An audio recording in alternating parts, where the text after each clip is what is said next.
ದೇವರಾಮಕ್ಕೆ ಸ್ತೋತ್ರವಾಗಲಿ. ಮತ್ತೊಂದು ಆವರ್ತಿ ಈ ವಾರದ ಪ್ರಾರಂಭ ದಿನದಲ್ಲಿ ದೇವರ ಸನ್ನಿಧಾನದಲ್ಲಿ ದೇವರನ್ನು ಆರಾಧಿಸುವುದಕ್ಕೆ ಸರ್ವಶಕ್ತನಾದ ದೇವರು ನಮ್ಮ ಜೀವಿತದಲ್ಲಿ ಕೊಟ್ಟಂಥ ಈ ಒಂದು ಶ್ರೇಷ್ಠವಾದ ಸಮಯಕ್ಕಾಗಿ ದೇವರಿಗೆ ಕೃತಜ್ಞತೆಯನ್ನು ಸಲ್ಲಿಸುವ ಬನ್ನಿ ಪ್ರಾರ್ಥನೆಯೊಂದಿಗೆ ಇಂದಿನ ಆರಾಧನೆಯನ್ನು ನಾವು ಪ್ರಾರಂಭಿಸುವ. ಸರ್ವಶಕ್ತನಾದ ದೇವರೇ ಮತ್ತು ದಾವರ್ತಿ ನಿಮ್ಮ ಸನ್ನಿಧಾನಕ್ಕೆ ನಾವು ಸೇರಿ ಬರ್ತಾ ಇದ್ದೇವೆ. ಕರ್ತನೆ, 2025 ಫೆಬ್ರವರಿ ತಿಂಗಳ 2ನೇ ಭಾನುವಾರ ನಮ್ಮ ಜೀವಿತದಲ್ಲಿ ನೀನು ದಾನವಾಗಿ ಕೊಟ್ಟಿದ್ದಿ, ಅದಕ್ಕಾಗಿ ಸ್ತೋತ್ರ. ಈ ಮುಂಜಾನೆಯಲ್ಲಿ ಮತ್ತೊಂದು ಆವರ್ತಿ ನಮ್ಮ ರಕ್ಷಕನು, ನಮ್ಮ ಒಡೆಯನು, ನಮ್ಮ ವಿಮೋಚಕನೂ ಆದ ನಿನ್ನನ್ನು ಪೂರ್ಣ ಹೃದಯದಿಂದ, ಪೂರ್ಣ ಪ್ರಾಣದಿಂದ, ಪೂರ್ಣ ಶಕ್ತಿಯಿಂದ ನೀವು ಮಾಡಿದ ಉಪಕಾರಗಳಿಗೆ ಅನುಗುಣವಾಗಿ ಕೃತಜ್ಞತಾ ಮನೋಭಾವದಿಂದ ನಿಮಗೆ ಸ್ತೋತ್ರ ಸಲ್ಲಿಸುವುದಕ್ಕೆ, ನಮ್ಮನ್ನು ಕರತಂದದಕ್ಕಾಗಿ ನಿಮಗೆ ಮತ್ತೊಂದು ಆವರ್ತಿ ಕೃತಜ್ಞತೆಯನ್ನು ಸಲ್ಲಿಸ್ತಾ ಇದ್ದೇವೆ. ಹೌದು ಕರ್ತನೆ, ದಾವೀದನು ಹಾಡುವ ರೀತಿಯಲ್ಲಿ ಆತನು ಮಾಡಿದ ಉಪಕಾರಗಳಲ್ಲಿ ಒಂದನ್ನು ಮರೆಯಬೇಡ ಎಂಬುದಾಗಿ ಕಳೆದ ಒಂದು ವಾರ ನಮ್ಮ ಜೀವಿತದಲ್ಲಿ ಮಾಡಿದ ಎಲ್ಲ ಉಪಕಾರಗಳನ್ನು ಈ ಮುಂಜಾನೆಯ ಜಾವದಲ್ಲಿ ನಾವು ಮನನ ಮಾಡುವಂತೆ, ಕರ್ತನೆ ಅದಕ್ಕೆ ಕೃತಜ್ಞತೆಯನ್ನು ಸಲ್ಲಿಸುವಂತೆ ನಮ್ಮನ್ನು ಯೋಗ್ಯರನ್ನಾಗಿ ಮಾರ್ಪಡಿಸಿ ಎಂಬುದಾಗಿ ನಾವು ಪ್ರಾರ್ಥಿಸ್ತಾ ಇದ್ದೇವೆ. ಈ ಆರಾಧನೆಯ ಆದಿಯಿಂದ ಅಂತ್ಯದವರೆಗೆ ತ್ರಿಯೇಕ ದೇವರ ಸಾನ್ನಿಧ್ಯ ನಮ್ಮ ಸಂಗಡ ಇದ್ದು ನಮ್ಮನ್ನು ಮುನ್ನಡೆಸಲಿ. ಆಡುವಂಥ ಹಾಡುಗಳು, ಧ್ಯಾನಿಸುವಂಥ ದೇವರ ವಾಕ್ಯ, ಎಲ್ಲದರ ಮೂಲಕ ದೇವರ ನಾಮ ಮಹಿಮೆ ಹೊಂದಲಿ. ಕರ್ತನೆ, ಇಂದಿನ ಆರಾಧನೆಯನ್ನು ತಂದೆಯ ಮಗ ಪವಿತ್ರಾತ್ಮನ ನಾಮದಲ್ಲಿ ನಾವು ಆರಂಭಿಸುತ್ತೇವೆ. ನಿಮ್ಮ ಸಾನ್ನಿಧ್ಯ ನಮ್ಮ ಸಂಗಡ ಇರಲಿ. ಪ್ರಾರ್ಥನೆಗಳಿಗಾಗಿ ಸ್ತೋತ್ರ. ಯೇಸು ಕ್ರಿಸ್ತನ ನಾಮದಲ್ಲಿ ಬಿಡುತ್ತೇವೆ ತಂದೆ, ಆಮೇಲೆ. ಮತ್ತೊಂದು ಆವರ್ತಿ ಎಲ್ಲರಿಗೂ ಯೇಸು ಕ್ರಿಸ್ತನ ನಾಮದಲ್ಲಿ ನಮ್ಮ ವಂದನೆಯನ್ನು ನಾವು ತಿಳಿಸ್ತಾ ಇದ್ದೇವೆ. ಒಂದು ಹಾಡಿನ ಕೆಲವು ಚರಣಗಳನ್ನು ಹಾಡಿ ಪ್ರಾರಂಭದಲ್ಲಿ ದೇವರ ನಾಮವನ್ನು ನಾವು ಮಹಿಮೆಪಡಿಸುವ. ಮುಂದೆ ಹೋಗುವೆನು ನನ್ನೇಸುವಿನೊಂದಿಗೆನೆ, ಹಿಂದೆ ನೋಡದೆ ಹೋಗುವೆನು ಆ ಗುರಿ ಮುಟ್ಟುವ ತನಕ. ಈ ಹಾಡನ್ನು ಹಾಡಿ ದೇವರ ನಾಮವನ್ನು ನಾವು ಮಹಿಮೆಪಡಿಸುವ. ಮುಂದೆ ಹೋಗುವೆನು ನನ್ನ ಯೇಸುವಿನೊಂದಿಗೆನೆ, ಹಿಂದೆ ನೋಡದೆ ಹೋಗುವೆನು ಆ ಗುರಿ ಮುಟ್ಟುವ ತನಕ. ಹಿಂದೆ ನೋಡದೆ ಹೋಗುವೆನು ಆ ಗುರಿ ಮುಟ್ಟುವ ತನಕ. ಹಿಂಸೆ ಸಂಕಟ ಬಂದಾಗ್ಯೂ ಸಂತೋಷದಿ ಹೋಗುವೆನು. ಹಿಂಸೆ ಸಂಕಟ ಬಂದಾಗ್ಯೂ ಸಂತೋಷದಿ ಹೋಗುವೆನು. ನನ್ನ ಶಿಲುಬೆಯನ್ನು ಹೊತ್ತು ಹೋಗುವೆನು ಆ ಗುರಿ ಮುಟ್ಟುವ ತನಕ. ನನ್ನ ಶಿಲುಬೆಯನ್ನು ಹೊತ್ತು ಹೋಗುವೆನು ಆ ಗುರಿ ಮುಟ್ಟುವ ತನಕ.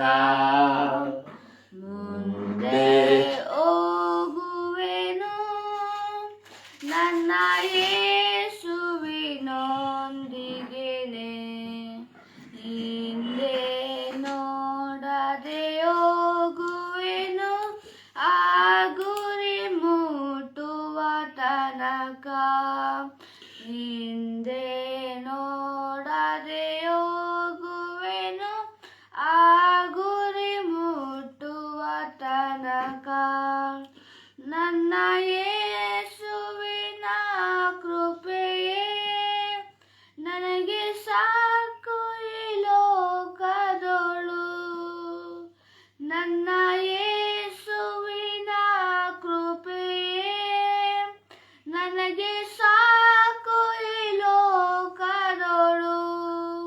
ನಾನು ಸ್ಥಿರವಾಗಿ ಮುಂದೆ ಹೋಗುವೆನು ಆ ಗುರಿ ಮುಟ್ಟ ತನಕ ನಾನು ಸ್ಥಿರವಾಗಿ ಮುಂದೆ ಹೋಗುವೆನು, ಆ ಗುರಿ ಮುಟ್ಟುವ ತನಕ ಮುಂದೆ ಹೋಗುವೆನು ನನ್ನ ಯೇಸುವಿನೊಂದಿಗೆನೆ. ಹಿಂದೆ ನೋಡದೆ ಹೋಗುವೆನು, ಆ ಗುರಿ ಮುಟ್ಟುವ ತನಕ ಹಿಂದೆ ನೋಡದೆ ಹೋಗುವೆನು, ಆ ಗುರಿ ಮುಟ್ಟುವ ತನಕ ನಾನು ಸಾವಿಗೂ ಎದರೇನು, ನಿತ್ಯ ಜೀವವನ ಪಡೆದೆ.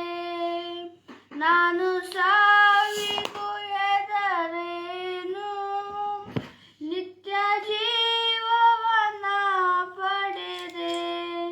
ನಾನಾತನಲ್ಲಿಯೇ ನಿತ್ಯ ಜೀವಿಸುವೆ, ಆ ಗುರಿ ಮುಟ್ಟುವ ತನಕ. ನಾನಾತನಲ್ಲಿಯೇ ನಿತ್ಯ ಜೀವಿಸುವೆ, ಆ ಗುರಿ ಮುಟ್ಟುವ ತನಕ ಮುಂದೆ ಹೋಗುವೆನು ನನ್ನ ಯೇಸುವಿನೊಂದಿಗೆನೆ.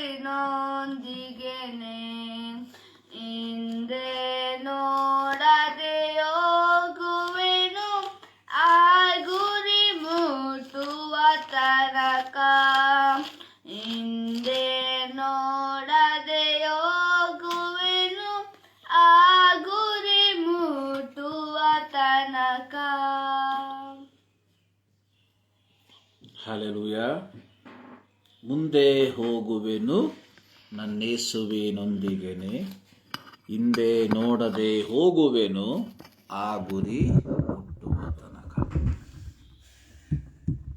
ಪ್ರತಿ ಕ್ರೈಸ್ತರಿಗೆ ದೇವರು ಒಂದು ಗುರಿಯನ್ನು ಕೊಟ್ಟಿದ್ದಾನೆ. ನಮ್ಮ ಕ್ರೈಸ್ತ ಪ್ರಯಾಣ ಅನ್ನುವಂಥದ್ದು ದೇವರು ನಿಶ್ಚಯಿಸಿರುವಂತಹ ಗುರಿಯನ್ನ ತಲುಪುವಂಥದ್ದು. ಆ ಗುರಿ ಏನೆಂದರೆ, ಯೋಹಾನನ ಸುವಾರ್ತೆ 14ನೇ ಅಧ್ಯಾಯದ 3ನೇ ವಾಕ್ಯದಲ್ಲಿ, ನಾನಿರುವಲ್ಲಿ ನೀವಿರಬೇಕು. ಪ್ರತಿ ಕ್ರೈಸ್ತನಿಗೆ ಇದರಲ್ಲಿ ಯಾವ ಭೇದ ಭಾವ ಇಲ್ಲ. ಸೇವಕರು ಅಥವಾ ಪ್ರತಿ ಸಭೆಗಳಲ್ಲಿ ಉನ್ನತವಾದಂಥ ವ್ಯಕ್ತಿಗಳನ್ನು ಕಾಣ್ತೇವೆ.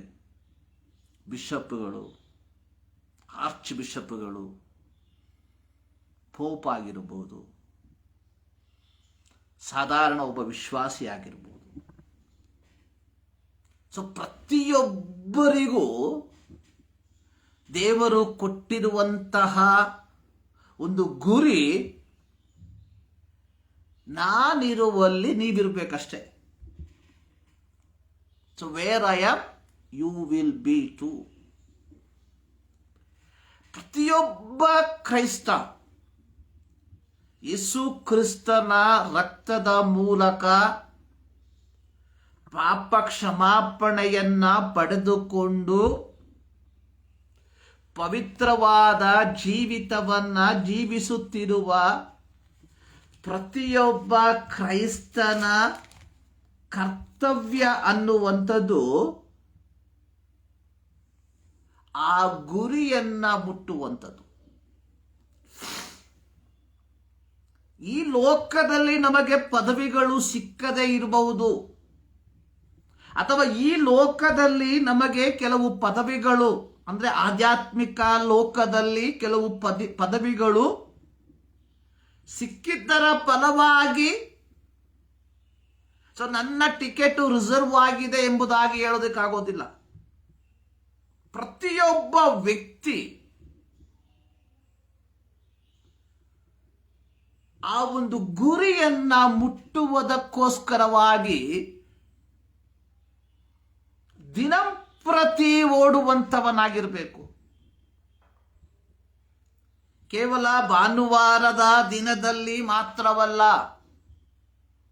ಶುಕ್ರವಾರದ ದಿನದಲ್ಲಿ ಮಾತ್ರವಲ್ಲ, ತಿಂಗಳಿನ 3 ದಿನದ ಉಪವಾಸ ದಿನದಲ್ಲಿ ಮಾತ್ರವಲ್ಲ, ಮಹಾಕೂಟಗಳ ಸಂದರ್ಭಗಳಲ್ಲಿ ಮಾತ್ರವಲ್ಲ, ದಿನಂಪ್ರತಿ ನಾವು ಓಡ್ತಾ ಇರಬೇಕು. ಸೊ ನಮ್ಮ ಲಕ್ಷ್ಯ ಸ್ಥಾನ, ನಮ್ಮ ಗುರಿ ಅನ್ನುವಂಥದ್ದು ನಿತ್ಯ ಜೀವ. ಇಲ್ಲಿ ಹಾಡುಗಾರನು ಹಾಡಿರುವಂಥದ್ದು, ಮುಂದೆ ಹೋಗುವೆನು ನನ್ನ ಯೇಸುವಿನೊಂದಿಗೆನೆ, ಹಿಂದೆ ನೋಡದೆ ಹೋಗುವೆನು ಆ ಗುರಿ ಮುಟ್ಟುವ ತನಕ. ನೋಡಿ, ಮನುಷ್ಯರ ದುಷ್ಟತ್ವ ಬಹಳವಾಗಿ ಹೆಚ್ಚು ಬಿಡ್ತು. ಸೊ ದೇವರಿಗೆ ತುಂಬಾ ಬೇಸರ ಆಗೋಯ್ತು. ಸೊ ಹೀಗಿರುವಲ್ಲಿ ದೇವರು ಏನ್ ಮಾಡಿದ್ರು, ಸೊದೋಮ್ ಗೊಮೋರ ಪಟ್ಟಣವನ್ನ ನಾಶ ಮಾಡುವುದಕ್ಕೆ ತೀರ್ಮಾನಿಸಿದ. ಸೊ ಹೀಗಿರುವಾಗ ಆ ಸೊದೋಮ್ ಗೊಮೋರ ಪಟ್ಟಣದಲ್ಲಿ ಲೋಟನು ತನ್ನ ಹೆಂಡತಿ ಹಾಗೂ 2 ಹೆಣ್ಣು ಮಕ್ಕಳೊಂದಿಗೆ ವಾಸಿಸುತ್ತಾ ಇದ್ದ. ದೇವರು ಅಬ್ರಹಾಮನನ್ನ ನೆನೆಸಿ ಲೋಟನನ್ನ, ಅವನ ಕುಟುಂಬವನ್ನ ಸಂರಕ್ಷಿಸುವುದಕ್ಕೆ ತೀರ್ಮಾನಿಸಿದ. ಆದರೆ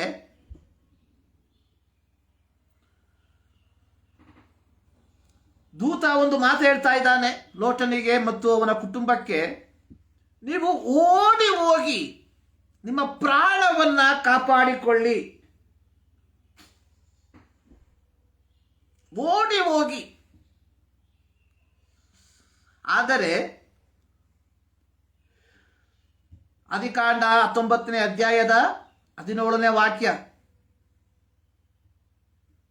ಆತನು ಓಡಿ ಹೋಗು, ಪ್ರಾಣವನ್ನು ಉಳಿಸಿಕೋ, ಹಿಂದಕ್ಕೆ ನೋಡಬೇಡ, ಹಿಂದಕ್ಕೆ ನೋಡಬೇಡ. 27ನೇ ವಾಕ್ಯ, 26ನೇ ವಾಕ್ಯ, ಲೋಟನ ಹೆಂಡತಿ ಹಿಂತಿರುಗಿ ನೋಡಿದಾಗ ಉಪ್ಪಿನ ಕಂಬವಾದಳು. ಪ್ರಿಯರೇ, ನಮ್ಮ ಕ್ರೈಸ್ತತ್ವದ ಓಟ ಅನ್ನುವಂಥದ್ದು ಮುಂದೆ ದೇವರು ನಮಗಾಗಿ ಸಿದ್ಧ ಮಾಡಿದಂತಹ ಆ ಶ್ರೇಷ್ಠವಾದ ಆಶೀರ್ವಾದಗಳನ್ನ ನೋಡುತ್ತಾ ಮುಂದೆ ಓಡುವಂಥದ್ದಾಗಿದೆ.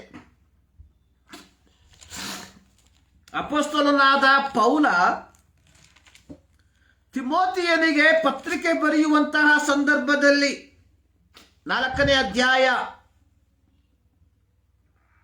2 ತಿಮೋತಿ 4ನೇ ಅಧ್ಯಾಯದ 7ನೇ ವಾಕ್ಯದಲ್ಲಿ, ಶ್ರೇಷ್ಠ ಹೋರಾಟವನ್ನು ಮಾಡಿದ್ದೇನೆ, ನನ್ನ ಓಟವನ್ನು ಕಡೆಗಾಣಿಸಿದ್ದೇನೆ, ಕೊನೆಗಾಣಿಸಿದ್ದೇನೆ. ಸೊ ಇದರಿಂದ ಕ್ರಿಸ್ತ ನಂಬಿಕೆಯನ್ನು ಕಾಪಾಡಿಕೊಂಡಿದ್ದೇನೆ.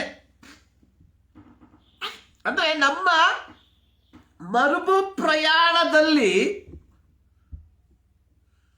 ಮುಂದಕ್ಕೆ ಓಡುವಂತವರಾಗಿರಬೇಕು. ಯಾವ ರೀತಿಯಾಗಿ ಕ್ರಿಸ್ತ ನಂಬಿಕೆಯನ್ನ ಕಾಪಾಡಿಕೊಂಡು ನಾವೆಲ್ಲರೂ ಮುಂದಕ್ಕೆ ಹೋಗುವಂತವರೇ. ಇವತ್ತು ಫೆಬ್ರವರಿ 9. ಸೊ ಇವತ್ತು ನಾವು ಫೆಬ್ರವರಿ 8ರಲ್ಲಿ ಜೀವಿಸೋದಕ್ಕಾಗೋದಿಲ್ಲ. 8 ಮುಗಿದೋಯ್ತು, ಇವತ್ತು 9. ಇವತ್ತು 9ನೇ ತಾರೀಕಿನ ಓಟವನ್ನು ಓಡ್ತಾ ಇದ್ದೇವೆ. ರಾತ್ರಿ 12 ಗಂಟೆ ಆಗ್ಬಿಟ್ರೆ 10ನೇ ತಾರೀಕಿಗೆ ನಾವು ಪ್ರವೇಶ ಮಾಡ್ತೇವೆ. ಸೊ ನಮ್ಮ ಜೀವಿತ ಹೀಗೆ ಮುಂದಕ್ಕೆ ಹೋಗ್ತಾ ಇರ್ತದೆ, ಯಾವತ್ತೂ ಹಿಂದಕ್ಕೆ ಬರೋದಿಲ್ಲ. ಆದರೆ ಈ ಓಟದಲ್ಲಿ ಕ್ರೈಸ್ತರಾದ ನಾವುಗಳು ಯೇಸು ಕ್ರಿಸ್ತನನ್ನ ಅಂಗೀಕಾರ ಮಾಡಿ ತಮ್ಮ ಪಾಪಗಳಿಗೆ ಯೇಸು ಕ್ರಿಸ್ತನ ರಕ್ತದ ಮೂಲಕ ಕ್ಷಮಾಪಣೆಯನ್ನ ಪಡೆದುಕೊಂಡು ಜೀವಿಸುತ್ತಿರುವ ಪ್ರತಿಯೊಬ್ಬರೂ ಕ್ರಿಸ್ತ ನಂಬಿಕೆಯನ್ನ ಕಾಪಾಡಿಕೊಳ್ಬೇಕು. ಕ್ರಿಸ್ತ ನಂಬಿಕೆಯನ್ನ ಕಾಪಾಡುವುದು ಅಂದ್ರೆ ಭಾನುವಾರದ ದಿನದಲ್ಲಿ ಆಲಯಕ್ಕೆ ಹೋಗುವಂಥದ್ದಲ್ಲ, ಕಾಣಿಕೆ ಸಲ್ಲಿಸುವಂಥದ್ದಲ್ಲ,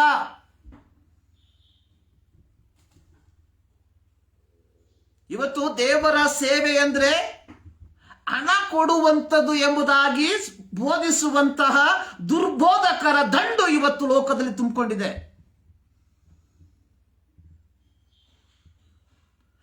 ಓಟವನ್ನ ಓಡುವಂಥದ್ದು ಅಂದ್ರೆ ಯೇಸು ಕ್ರಿಸ್ತನ ರಕ್ತದ ಮೂಲಕ ಪಾಪ ಕ್ಷಮಾಪಣೆಯನ್ನು ಪಡೆದುಕೊಂಡಿರುವ ನಾವುಗಳು. ನೋಡಿ, ರೋಮ ಪತ್ರಿಕೆ 10ನೇ ಅಧ್ಯಾಯ, ಅದೇನೆಂದರೆ ನೀನು ಯೇಸುವನ್ನೇ ಕರ್ತನೆಂದು ಬಾಯಿಂದ ಅರಿಕೆ ಮಾಡಿಕೊಂಡು ದೇವರು ಆತನನ್ನು ಸತ್ತವರೊಳಗಿಂದ ಎಬ್ಬಿಸಿದನೆಂದು ಹೃದಯದಿಂದ ನಂಬಿದರೆ ನಿನಗೆ ರಕ್ಷಣೆಯಾಗ್ತದೆ. ಸೊ ನಾವು ರಕ್ಷಿಸಲ್ಪಟ್ಟಿರುವಂಥದ್ದು ಯಾವ ರೀತಿ? ಯೇಸುವನ್ನು ಕರ್ತನೆಂದು ಅರಿಕೆ ಮಾಡಿಕೊಂಡು. ಕರ್ತನು ಅಂದ್ರೆ ನಮ್ಮ ಅವಶ್ಯಕತೆಗಳನ್ನು ಪೂರೈಸುವವನು ಎಂಬುದಾಗಿ ಅಲ್ಲ. ಇಂದು ಅನೇಕರು ಯೇಸು ಕ್ರಿಸ್ತನನ್ನ ಅರ್ಥ ಮಾಡಿಕೊಂಡಿರುವಂಥದ್ದು ನಮ್ಮ ಅವಶ್ಯಕತೆಗಳನ್ನ ಪೂರೈಸುವ ಒಬ್ಬ ವ್ಯಕ್ತಿಯಾಗಿ, ಒಂದು ಶಕ್ತಿಯಾಗಿ. ನೋಡಿ, ಯಾರು ಯೇಸುವನ್ನು ಕರ್ತನೆಂದು, ಕರ್ತನು ಅಂದ್ರೆ ಏನು? ಕರ್ತೃತ್ವ ಅಂದ್ರೆ ಆಳ್ವಿಕೆ ನಡೆಸುವಂತವನು.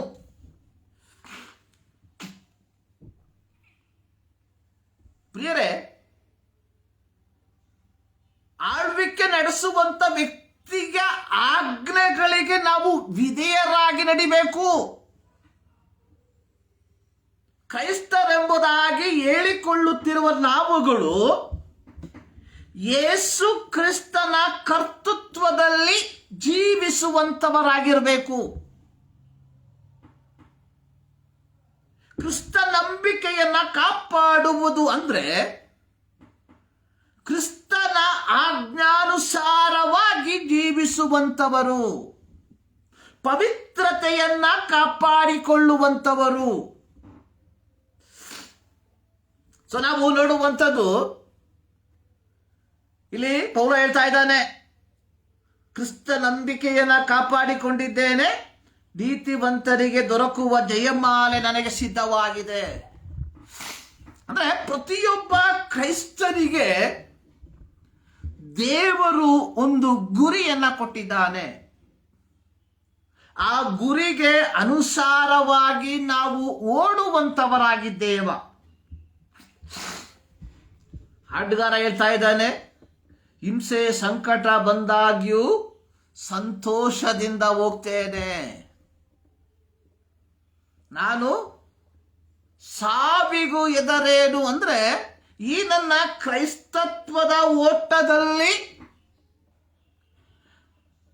ಸಾವನ್ನು ಮುಖಾಮುಖಿಯಾಗಿ, ಅರ್ಥ ಕ್ರಿಸ್ತ ನಂಬಿಕೆಗೆ ಚ್ಯುತಿ ಬರದ ರೀತಿಯಲ್ಲಿ ಎಲ್ಲರೂ ಸಾಯ್ಬೇಕು.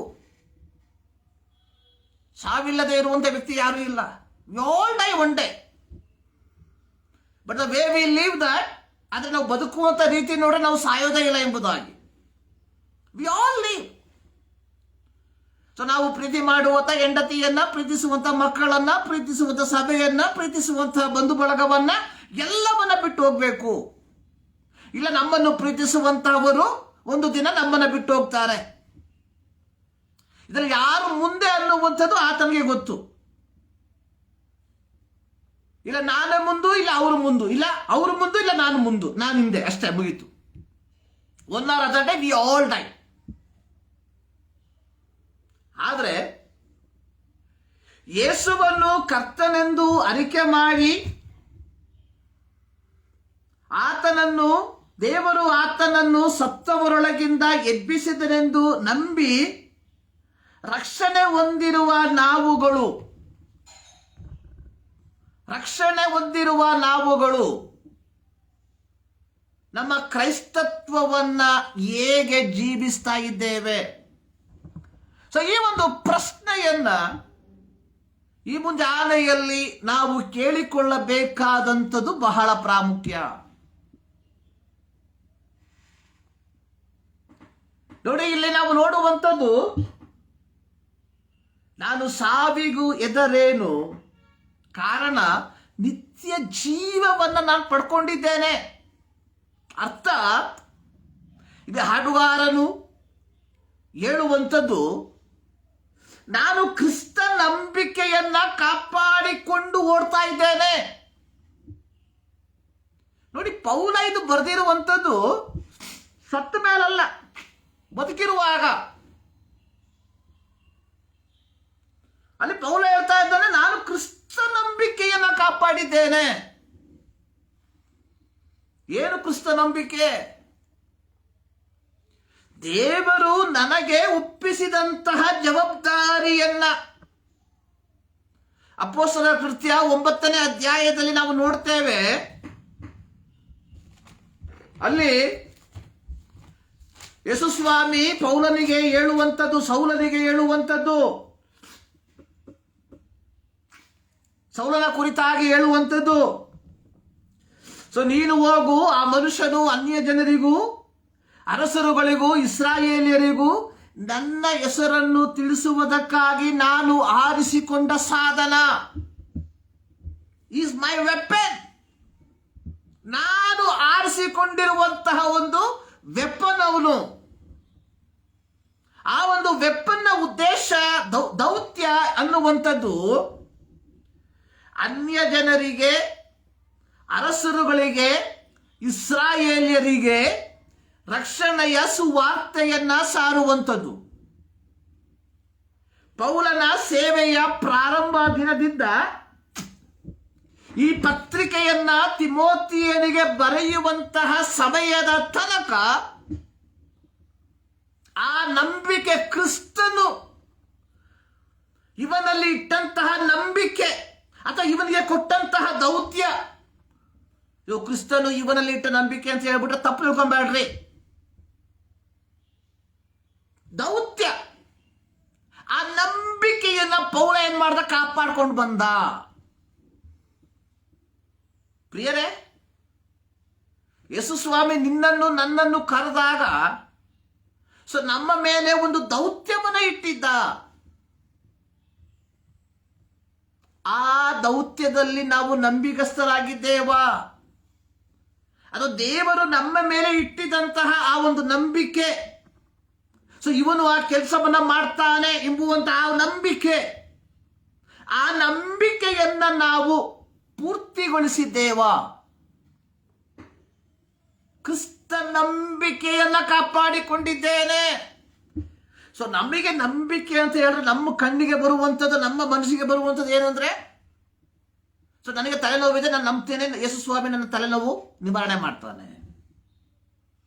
ಸೊ ನನಗೆ ಈ ದಿನ ಒಂದು 10,000 ರೂಪಾಯಿ ಬೇಕು, ನಾನು ಪ್ರಾರ್ಥನೆ ಮಾಡ್ತೇನೆ, ದೇವರು 10,000 ರೂಪಾಯಿ ನನಗೆ ಕೊಡ್ತಾನೆ. ಇದು ನಮ್ಮ ನಂಬಿಕೆ, ಇದು ನಮ್ಮ ಕ್ರಿಸ್ತ ನಂಬಿಕೆ ಅನ್ನುವಂಥದ್ದು. ಕ್ರಿಸ್ತ ನಂಬಿಕೆ ಏನು? ಸೊ ದೇವರು ಒಪ್ಪಿಸಿದಂತಹ ದೌತ್ಯವನ್ನ ಪೂರೈಸುವಂಥದ್ದು. ಇಲ್ಲಿ ಪೌಲ ಹೇಳ್ತಾ ಇದ್ದಾನೆ, ನಾನು ಕ್ರಿಸ್ತ ನಂಬಿಕೆಯನ್ನ ಕಾಪಾಡಿಕೊಂಡಿದ್ದೇನೆ. ಸೊ ನೀತಿವಂತರಿಗೆ ದೊರಕುವ ಜಯಮಾಲೆ ನನಗೆ ಸಿದ್ಧವಾಗಿದೆ. ಸೊ ನನಗೆ ಮಾತ್ರವಲ್ಲ, ನೋಡಿ ಅಲ್ಲಿ ಪೌಲ ಹೇಳ್ತಾ ಇದ್ದಾನೆ, ಅದು ನನಗೆ ಮಾತ್ರವಲ್ಲ, ಮತ್ತಿನ್ಯಾರಿಗೆ? ಆತನ ಪ್ರತ್ಯಕ್ಷತೆಯನ್ನ ಪ್ರೀತಿಸುವ ಪ್ರತಿಯೊಬ್ಬರಿಗೂ, ಅಂದ್ರೆ ಆತನ ಪ್ರತ್ಯಕ್ಷತೆಯ ದಿನದಲ್ಲಿ ಆ ಒಂದು ದಿನಕ್ಕೋಸ್ಕರವಾಗಿ ಅಥವಾ ದೇವರು ನಮ್ಮ ಮುಂದೆ ಇಟ್ಟಿರುವ ಆ ಗುರಿಯನ್ನು ಹೊಂದುವ ಲಕ್ಷ್ಯದಿಂದ ಜೀವಿಸುವ ಪ್ರತಿಯೊಬ್ಬರಿಗೂ ಆ ಜಯದ ಮಾಲೆಯು ಕೊಡಲ್ಪಡುತ್ತದೆ. ಪ್ರಿಯರೇ, ಈ ಮುಂಜಾನೆಯಲ್ಲಿ ದೇವರ ಸನ್ನಿಧಾನದಲ್ಲಿ ನಾವು ಸೇರಿ ಬಂದಿರಲಾಗಿ ಆ ಒಂದು ಮನೋಭಾವದಲ್ಲಿ ಜೀವಿಸ್ತಾ ಇದ್ದೇವ. ಕಳೆದ 2ನೇ ತಾರೀಕಿನಿಂದ ಈ 9ನೇ ತಾರೀಕಿನ ತನಕ, ಅಂದ್ರೆ ಕಳೆದ ಭಾನುವಾರದಿಂದ ಈ ಭಾನುವಾರದ ತನಕ ನಾವು ನಮ್ಮ ಓಟವನ್ನು ಓಡಿದ್ದೇವೆ. ಸುಮಾರು 7 ದಿನಗಳು. ಈ 7 ದಿನಗಳು ನಾವು ಕ್ರಿಸ್ತ ನಂಬಿಕೆಯನ್ನ ಕಾಪಾಡಿದ್ದೇವ.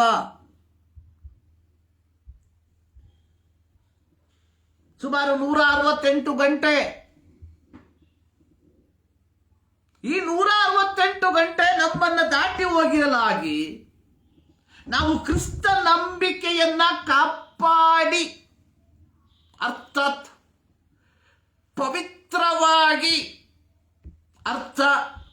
ದೇವರು ನನಗೆ ಕೊಟ್ಟಿರುವ ದೌತ್ಯಕ್ಕೆ ಚ್ಯುತಿ ಬರದಂತೆ ಕರ್ತನ ನಂಬಿಗಸ್ತ ಸೇವಕನಾಗಿ ನನ್ನ ಜೀವಿತವನ್ನ ಜೀವಿಸಿದ್ದೇನ ಅಂತ ಹೇಳ್ಬಿಟ್ಟು ಎಲ್ಲರೂ ಸತ್ಯವೇದವನ್ನ ಹಿಡ್ಕೊಂಡು ಬೀದಿಗಳಲ್ಲಿ ಸುವಾರ್ತೆ ಸಾರ್ಕೊಂಡು ಹೋಗ್ಬೇಕು ಎಂಬುದಾಗಿ ಅಲ್ಲ ಪ್ರಿಯರೇ. ಸೊ ನೀವು ನಿಮ್ಮದೇ ಆದ ಕೆಲಸಗಳಲ್ಲಿ ಇದ್ದೀರಾ.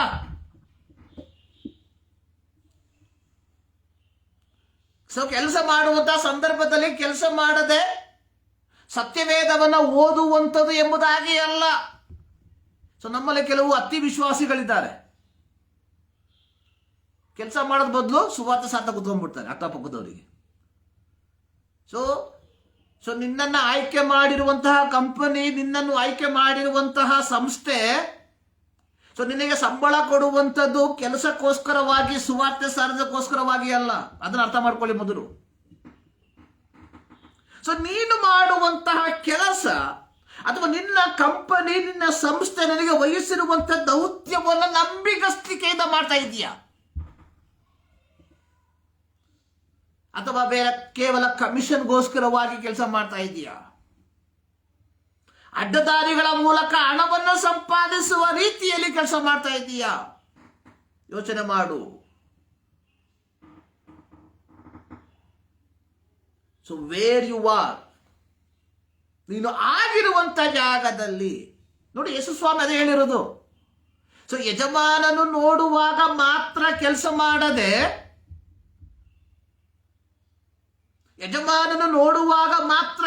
ಮಾಡದೆ, ನೀನು ದೇವರಿಗೋಸ್ಕರವಾಗಿ ಎಂಬಂತೆ ಕೆಲಸ ಮಾಡು. ಸದ್ಯಕ್ಕೆ ದೇವರು ಆಕಾಶದಿಂದ ಎಲ್ಲವನ್ನು ನೋಡ್ತಾ ಇದ್ದಾನೆ. ದಟ್ ಇಸ್ ಸ್ಪಿರಿಚುವಲ್ ರಿಲಾಮ್ ಅಲ್ಲಿ, ಆಧ್ಯಾತ್ಮಿಕವಾದ ರೀತಿಯಲ್ಲಿ. ಒಂದು ಯೋಚನೆ ಮಾಡಿ, ದೇವರು ಒಂದು ರೂಪದಲ್ಲಿ ಇಲ್ಲ ಒಂದು ಶಕ್ತಿಯಲ್ಲಿ ನಮ್ಮನ್ನು ನೋಡ್ತಾ ಇದ್ರೆ, ಸೇವಕ ಎಂಬುದಾಗಿ ಹೇಳಿಕೊಳ್ಳುವಂತ ನಾವುಗಳು ಯಾವ ರೀತಿ ಸೇವೆ ಮಾಡ್ತಾ ಇದ್ದೀವಿ, ಇವತ್ತು ಯಾವ ರೀತಿ ಸೇವೆ ಮಾಡ್ತಾ ಇದ್ದೀವಿ? ಇವತ್ತು ನಮ್ಮ ಸೇವೆ ಅನ್ನುವಂಥದ್ದು ಕೇವಲ ಭಾನುವಾರ ದಿನಕ್ಕೆ ಮಾತ್ರ ಸೀಮಿತ. ಸೋಮವಾರದಿಂದ ಶನಿವಾರದ ತನಕ ನಮ್ಮದೇ ಆದಂತಹ ಪ್ರಪಂಚದಲ್ಲಿ ನಾವು ತೇಲ್ತಾ ಇರ್ತೇವೆ.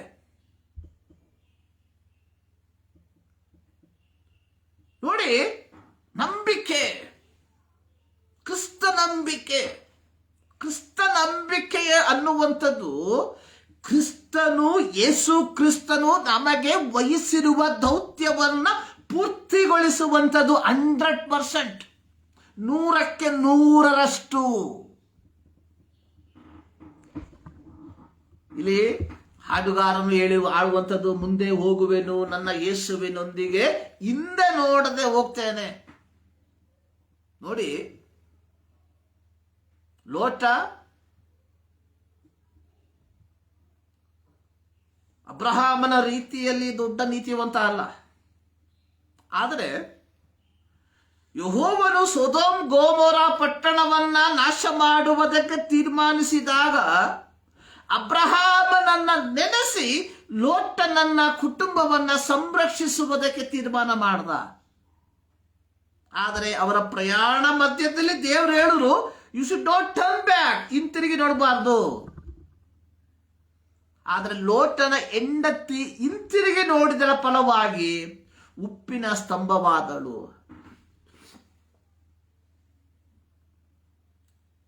ನಮ್ಮ ಭಾರತ ದೇಶದ ಅಸ್ಸಾಮಿನ ಗುಡ್ಡಗಾಡು ಪ್ರದೇಶದ ಒಬ್ಬ ವ್ಯಕ್ತಿ ನುಂಗ್ಸಾಂಗ್ ಬರೆದಂತಹ ಒಂದು ಹಾಡು, I have decided to follow Jesus, no turning back, no turning back. ಅಭಿಮಾನ, ನಮ್ಮ ದೇಶದ ಗುಡ್ಡಗಾಡು ಪ್ರದೇಶದ ವಿದ್ಯಾಭ್ಯಾಸವಿಲ್ಲದ ಒಬ್ಬ ವ್ಯಕ್ತಿ ಬರೆದಂತ ಹಾಡ್ವೆ, I have decided to follow Jesus, no turning back. ಪ್ರತಿಯೊಬ್ಬ ಸೇವಕ ಒಂದಲ್ಲ ಒಂದು ದಿನ ಈ ಹಾಡನ್ನು ಹಾಡಿದ್ದಾನೆ. ಆದರೆ ಪ್ರಶ್ನೆ ಕೇಳ್ಕೊಳ್ರಿ, ನಾವು ಟರ್ನಿಂಗ್ ಬ್ಯಾಕ್ ಆಗಿಲ್ವಾ? ನಾವು ಹಿಂತಿರುಗಿ ಹೋಗಿಲ್ವಾ? ಆದ್ರೆ ಇಲ್ಲಿ ಹಾಡುಗಾರ ಹೇಳ್ತಾ ಇದ್ದಾನೆ, ಮುಂದೆ ಹೋಗ್ತೇನೆ ನನ್ನ ಯೇಸುವಿನೊಂದಿಗೆ, ಹಿಂದೆ ನೋಡದೆ ಆ ಗುರಿ ಮುಟ್ಟುವ ತನಕ. ಯಾವ ಗುರಿ? Where I am you will be, ನಾನು ಎಲ್ಲಿರ್ಬೇಕು ಅಲ್ಲಿ ನೀವಿರ್ಬೇಕು ಎಂಬುದಾಗಿ ಯೋಹಾನ 14:3 ಯೇಸು ಸ್ವಾಮಿ ಹೇಳಿದ ಆ ಗುರಿಯನ್ನ ಮುಟ್ಟುವ ತನಕ ನಾನು ಹೋಗ್ತೇನೆ. ಸೊ ಈ ಪ್ರಯಾಣದಲ್ಲಿ ಹಿಂಸೆಗಳು, ಸಂಕಟಗಳು ಬಂದಾಗ್ಯೂ ಸಂತೋಷದಿಂದ ನನ್ನ ಶಿಲುಬೆಯನ್ನ, ದೇವರು ನನಗೆ ಕೊಟ್ಟಿರುವಂತಹ ಸಂಕಟವನ್ನ, ದೇವರು ನನಗೆ ಕೊಟ್ಟಿರುವಂತಹ ಹಿಂಸೆಯನ್ನ ಒತ್ತುಕೊಂಡು ಹೋಗ್ತೇನೆ. ಯೇಸು ಸ್ವಾಮಿ ಹೇಳ್ದ, ತನ್ನ ಶಿಲುಬೆಯನ್ನು ಓರದವನು ನನಗೆ ಯೋಗ್ಯನಲ್ಲ. ಸೊ ದೇವರು ನನ್ನ ಜೀವಿತದಲ್ಲಿ ಹಿಂಸೆ ಎಂಬ ಶಿಲುಬೆಯನ್ನ, ಸಂಕಟವೆಂಬ ಶಿಲುಬೆಯನ್ನ ಕೊಡುವಂತಹ ಸಂದರ್ಭದಲ್ಲಿ ಸಂತೋಷದಿಂದ ಹೊತ್ತುಕೊಂಡು ಆ ಗುರಿಯನ್ನ ಮುಟ್ಟುವ ತನಕ ಓಡುವಂತದ್ದಾಗಿದೆ ಕ್ರೈಸ್ತ ಜೀವಿತ.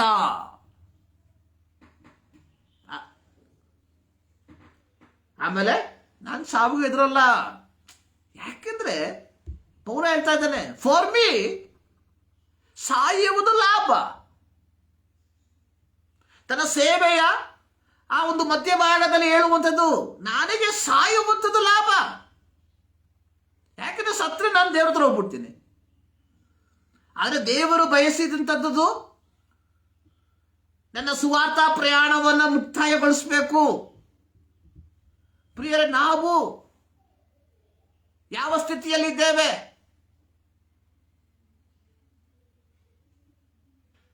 ನಾವು ಸಾಯುವಂಥದ್ದು ದೇವರಿಗೆ ಲಾಭನ?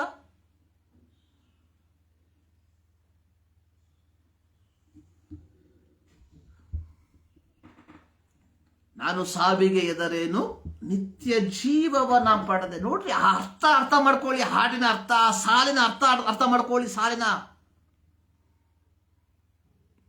ಸೊ ನಾವೆಲ್ಲರೂ ಮುಂದೆ ಹೋಗುವಂತವರಾಗಿದ್ದೇವೆ.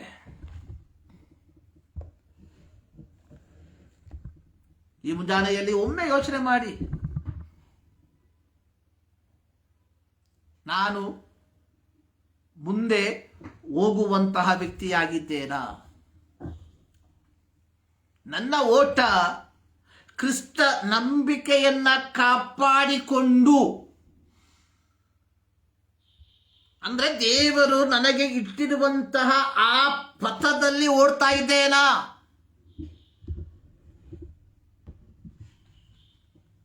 ಈ ಮುಂಜಾನೆಯಲ್ಲಿ ಸರ್ವಶಕ್ತನಾದ ದೇವರು ನಿಮ್ಮೆಲ್ಲರನ್ನ ಆ ಒಂದು ಓಟಕ್ಕೋಸ್ಕರವಾಗಿ ನಿಮ್ಮನ್ನು ಸಿದ್ಧಪಡಿಸಲಿ ಎಂಬುದಾಗಿ ನಾನು ಪ್ರಾರ್ಥಿಸ್ತೇನೆ. ಸೊ ಇಂದು ನಾವು ಧ್ಯಾನಿಸುವಂಥದ್ದು ಹೀಲಿಂಗ್ ಇನ್ ಸಿಕ್ನೆಸ್, ಅನಾರೋಗ್ಯದಲ್ಲಿ ಗುಣಪಡಿಸುವಿಕೆ.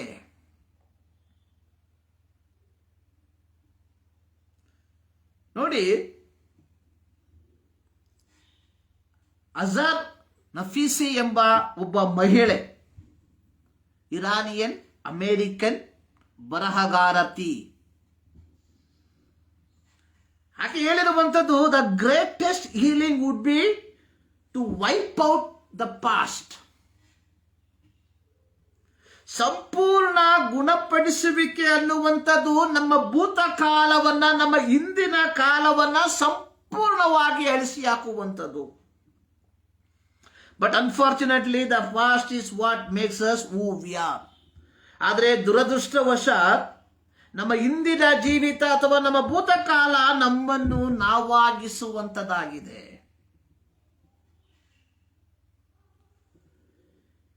ಸೊ ಗ್ರೇಟೆಸ್ಟ್ ಹೀಲಿಂಗ್, ನಮ್ಮಲ್ಲಿ ಒಂದು ಪರಿಪೂರ್ಣವಾದ ಸೌಖ್ಯ, ಗುಣಪಡಿಸುವಿಕೆ ಇರಬೇಕಾದ್ರೆ ನಮ್ಮ ಇಂದಿನ ಜೀವಿತವನ್ನು ನಾವು ಸಂಪೂರ್ಣವಾಗಿ ತೆಗೆದಾಕ್ಬಿಡ್ಬೇಕು. ಆಗ ಮಾತ್ರ ನಮ್ಮಲ್ಲಿ ಒಂದು ಪೂರ್ಣವಾದ ಆರೋಗ್ಯ ಕಾಣಲ್ಪಡ್ತದೆ. ನೋಡಿ, ಒಬ್ಬ ವ್ಯಕ್ತಿ ಒಂದು ರೋಗದ ನಿಮಿತ್ತವಾಗಿ ಆಸ್ಪತ್ರೆಗೆ ಹೋಗಿ ಅಡ್ಮಿಟ್ ಆಗಿ, ಈಗ ಅನೇಕ ವಿಧವಾದಂತಹ ರೋಗಗಳು, ಜ್ವರಗಳಿದ್ದಾವೆ. ಉದಾಹರಣೆಗೆ ಟೈಫಾಯ್ಡ್ ತಗೊಳ್ಳಿ, 4 ಭಾಗ. ಒಬ್ಬ ವ್ಯಕ್ತಿ ಆಸ್ಪತ್ರೆಗೆ ಹೋಗಿ ಪ್ರಾರಂಭದ 3 ದಿನ ಇಲ್ಲ 7 ದಿನ ಆಂಟಿಬಯೋಟಿಕ್ ಕೊಡ್ತಾರೆ.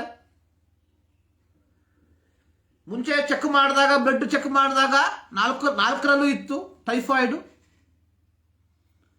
ಆದರೆ ಆಂಟಿಬಯೋಟಿಕ್ ಎಲ್ಲ ತೆಗೆದುಕೊಂಡು ನಂತರ ಕೆಲವು ದಿನಗಳ ನಂತರ ಚೆಕ್ ಮಾಡಿದಾಗ ಅವನು ತೆಗೆದುಕೊಂಡಂತಹ ಔಷಧಿ, ಆಂಟಿಬಯೋಟಿಕ್ ಅವನಲ್ಲಿ ಕ್ರಿಯೆ ಮಾಡಿ ಅವನಲ್ಲಿ ಇದ್ದಂಥ ರೋಗಾಣುಗಳನ್ನೆಲ್ಲ ಸಂಪೂರ್ಣವಾಗಿ ತೆಗೆದುಹಾಕಿ, ತದನಂತರ ತಿರುಗಿ ಬ್ಲಡ್ ಚೆಕ್ ಮಾಡುವಾಗ ಅದು ತೋರಿಸ್ತದೆ ಏನು, ಟೈಫಾಯ್ಡ್ ರೋಗ ಲಕ್ಷಣಗಳು ಶರೀರದಲ್ಲಿ ಇಲ್ಲ. So then only you will become a complete healing, ಪರಿಪೂರ್ಣವಾದ ಗುಣಪಡಿಸುವಿಕೆ ಆಗ್ತದೆ. ಅಂದ್ರೆ ಒಬ್ಬ ವ್ಯಕ್ತಿ ಕ್ರೈಸ್ತತ್ವದಲ್ಲಿ ನಾವು ಅಳವಡಿಸಿಕೊಳ್ಳುವಂತಹ ಸಂದರ್ಭದಲ್ಲಿ ಒಬ್ಬ ವ್ಯಕ್ತಿ ಯೇಸು ಸ್ವಾಮಿಯ ಬಳಿಗೆ ಬಂದು ಅವನ ಪಾಪಗಳ ಪರಿಹಾರಕ್ಕೋಸ್ಕರವಾಗಿ ಯೇಸು ಕ್ರಿಸ್ತನ ರಕ್ತದ ಮೂಲಕ ಪಾಪ ಕ್ಷಮಾಪಣೆಯನ್ನು ಪಡೆದುಕೊಂಡು ಪವಿತ್ರನಾಗುವಂತಹ ಒಂದು ಸನ್ನಿವೇಶ.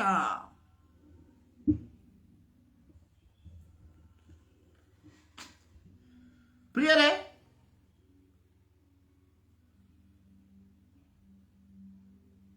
ನಮ್ಮ ಜೀವಿತದಲ್ಲಿ ಒಂದು ಆಧ್ಯಾತ್ಮಿಕವಾದಂತಹ ಗುಣಪಡಿಸುವಿಕೆ, ಒಂದು ಆಧ್ಯಾತ್ಮಿಕವಾದ ಸೌಖ್ಯ ಬೇಕಾದ್ರೆ ನಾವು ನಮ್ಮ ಭೂತಕಾಲವನ್ನ, ನಮ್ಮ ಹಿಂದಿನ ಜೀವಿತವನ್ನ ಸಂಪೂರ್ಣವಾಗಿ ತೊಳೆದು ಹಾಕಬೇಕು, ಅಳಿಸಿ ಹಾಕಬೇಕು. To wipe out our past life. ಆಗ ಮಾತ್ರ ನೋಡಿ, ಅಪೊಸ್ತಲನಾದ ಪೌಲನು ಕೊರಿಂಥದಲ್ಲಿರುವಂತಹ ವಿಶ್ವಾಸಿಗಳಿಗೆ ಹೇಳಿರುವಂಥದ್ದು, ಒಬ್ಬನು ಕ್ರಿಸ್ತನಲ್ಲಿದ್ದರೆ ಆವತ್ತನು ನೂತನ ಸೃಷ್ಟಿಯಾಗ್ತಾನೆ, ಹಳೆಯದೆಲ್ಲವೂ ಹೋಗ್ಬಿಡ್ತತೆ. ಆದರೆ ಇವತ್ತು ಕ್ರೈಸ್ತರಾಗಿರುವಂತಹ ಅನೇಕರು ತಮ್ಮ ಹಳೆಯ ಜೀವಿತಕ್ಕಿಂತಲೂ ಇಂದಿನ ಜೀವಿತ, ತಮ್ಮ ಹಳೆಯ ಜೀವಿತಕ್ಕಿಂತಲೂ ಕಷ್ಟಕರವಾಗಿ, ಅದಕ್ಕೆ ಏನು ಪದ ಹೇಳಕ್ ಗೊತ್ತಿಲ್ಲ, ಜಾಸ್ತಿ ಮಾಡ್ಕೊಂಡಿದ್ದಂತ ಜೀವಿಸುವಂಥದ್ದನ್ನು ನಾವು ಕಾಣ್ತಾ ಇದ್ದೇವೆ. ಹೀಲಿಂಗ್ ಇನ್ ಸಿಕ್ನೆಸ್. ನಮ್ಮ ಆಧ್ಯಾತ್ಮಿಕ ಜೀವಿತದಲ್ಲಿ ಒಂದು ಗುಣಪಡಿಸುವಿಕೆ, ಬಹಳ ಪ್ರಾಮುಖ್ಯ. ನೋಡಿ, ನಾನು ಕಳೆದ ದಿನದಲ್ಲಿ ಇಂದಿನ ನನ್ನ ಪಾಡ್ಕಾಸ್ಟಲ್ಲಿ ಒಂದು ಮಾತನ್ನು ಹೇಳಿದೆ. ಪ್ರತಿ ಮನುಷ್ಯನಲ್ಲಿ 2 ಸ್ವಭಾವಗಳಿದೆ. ಅದು ಪ್ರತ್ಯೇಕವಾಗಿ ನಮ್ಮ ಭಾರತೀಯ ಸಂಸ್ಕೃತಿ, ತತ್ವಜ್ಞಾನ, ಫಿಲಾಸಫಿ ಹೇಳುವಂಥದ್ದು. There is a 2 nature in man's. ಪ್ರತಿ ಮಾನವರಲ್ಲಿ 2 ವಿಧವಾದಂತಹ ಸ್ವಭಾವಗಳು, ನೇಚರ್ಗಳಿದೆ. ಒಂದು ದೇವನ ಸ್ವಭಾವ, ಇನ್ನೊಂದು ಅಸುರನ ಸ್ವಭಾವ. ಒಂದು ದೇವನ ಸ್ವಭಾವ, ಇನ್ನೊಂದು ಅಸುರನ ಸ್ವಭಾವ. ಅಸುರ ಅಂದ್ರೆ ರಾಕ್ಷಸನ ಸ್ವಭಾವ, ಸೈತಾನನ ಸ್ವಭಾವ. ನೋಡಿ, ದೇವರ ಸ್ವಭಾವದವನು ಅಥವಾ ದೇವರ ಸ್ವಭಾವವಿರುವಂಥವನು ಎಲ್ಲರನ್ನ ಪ್ರೀತಿ ಮಾಡ್ತಾನೆ. ಆದರೆ ಅಸುರನ ಸ್ವಭಾವವಿರುವಂತಹ ವ್ಯಕ್ತಿ ತನ್ನನ್ನು ಮಾತ್ರ ಕುರಿತಾಗಿ ಚಿಂತಿಸುವಂತಹ ವ್ಯಕ್ತಿ.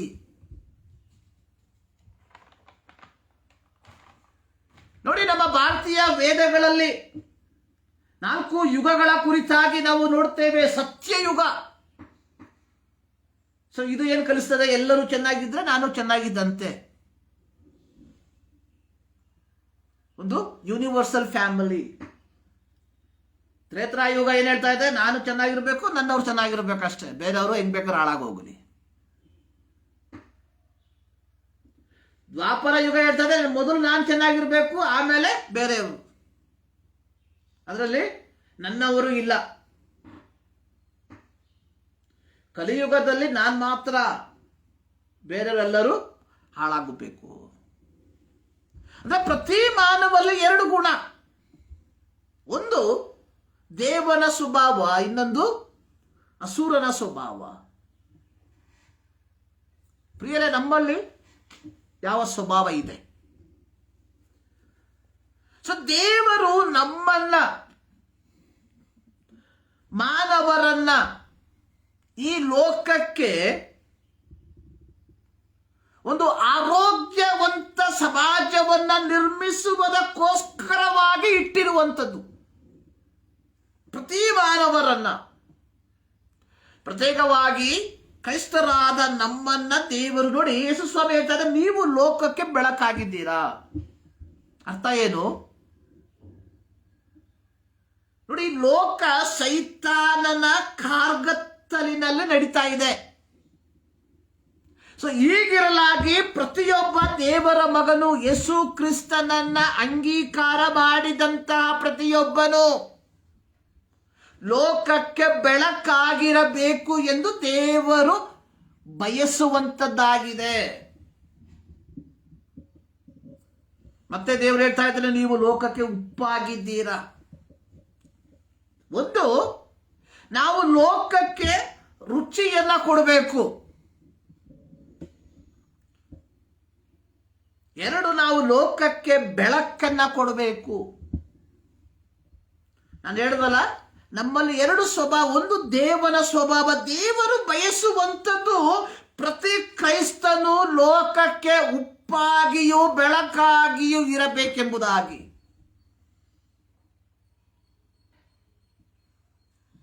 ಎರಡನೇ ಸ್ವಭಾವ ಅಸುರನ ಸ್ವಭಾವ, ರಾಕ್ಷಸನ ಸ್ವಭಾವ. ಯೇಸು ಸ್ವಾಮಿ ಹೇಳ್ತಾನೆ, ಕಳ್ಳನು ಕದಿಯುವುದಕ್ಕೂ ಕೊಯ್ಯುವುದಕ್ಕೂ ಹಾಳು ಮಾಡುವುದಕ್ಕೂ ಬರುತ್ತಾನೆ ಹೊರತು ಇನ್ಯಾವುದಕ್ಕೂ ಬರೋದಿಲ್ಲ. ಇವತ್ತು ಅನೇಕ ಕ್ರೈಸ್ತರ ಸ್ವಭಾವ ಅಸುರನ ಸ್ವಭಾವ ಅನ್ನುವಂಥದ್ದು ನಗ್ನ ಸತ್ಯ.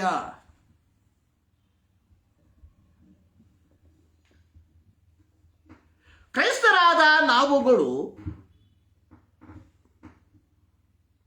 ಈ ಅನಾರೋಗ್ಯ ಪೀಡಿತ ಪ್ರಪಂಚದಲ್ಲಿ ಯಾವ ರೀತಿ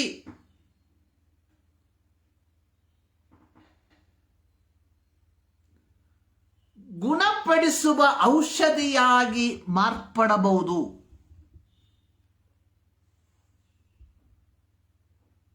how we transform our society. So ನಮ್ಮ ಸಮಾಜವನ್ನ ನಾವು ಯಾವ ರೀತಿ ರೂಪಾಂತರ ಪಡಿಸಬಹುದು, ಒಬ್ಬ ರೋಗಿ ಒಂದು ಆಸ್ಪತ್ರೆಗೆ ಹೋದ್ರೆ ಅಲ್ಲಿರುವಂತಹ ವೈದ್ಯ ಆತನ ರೋಗವನ್ನ ಕಂಡು ಹಿಡಿದು ಅದಕ್ಕೆ ಬೇಕಾದಂತಹ ಔಷಧಿಯನ್ನು ಕೊಟ್ಟು ಅವನನ್ನ ಪರಿಪೂರ್ಣವಾಗಿ ಗುಣಮುಖನಾಗಿ ಮಾರ್ಪಡಿಸುವಂತೆ ಪಾಪವೆಂಬ ಕಾರ್ಗತ್ತಲಿನಲ್ಲಿ ಜೀವಿಸುತ್ತಿರುವ ಲೋಕಕ್ಕೆ ದೇವರ ಮಕ್ಕಳೆಂಬುದಾಗಿ ಕರೆಯಲ್ಪಡುವ ನಾವುಗಳು ಹೇಗೆ ಬೆಳಕನ್ನ ಕೊಡುವಂತಹ ವ್ಯಕ್ತಿಗಳಾಗಿರ್ಬಹುದು.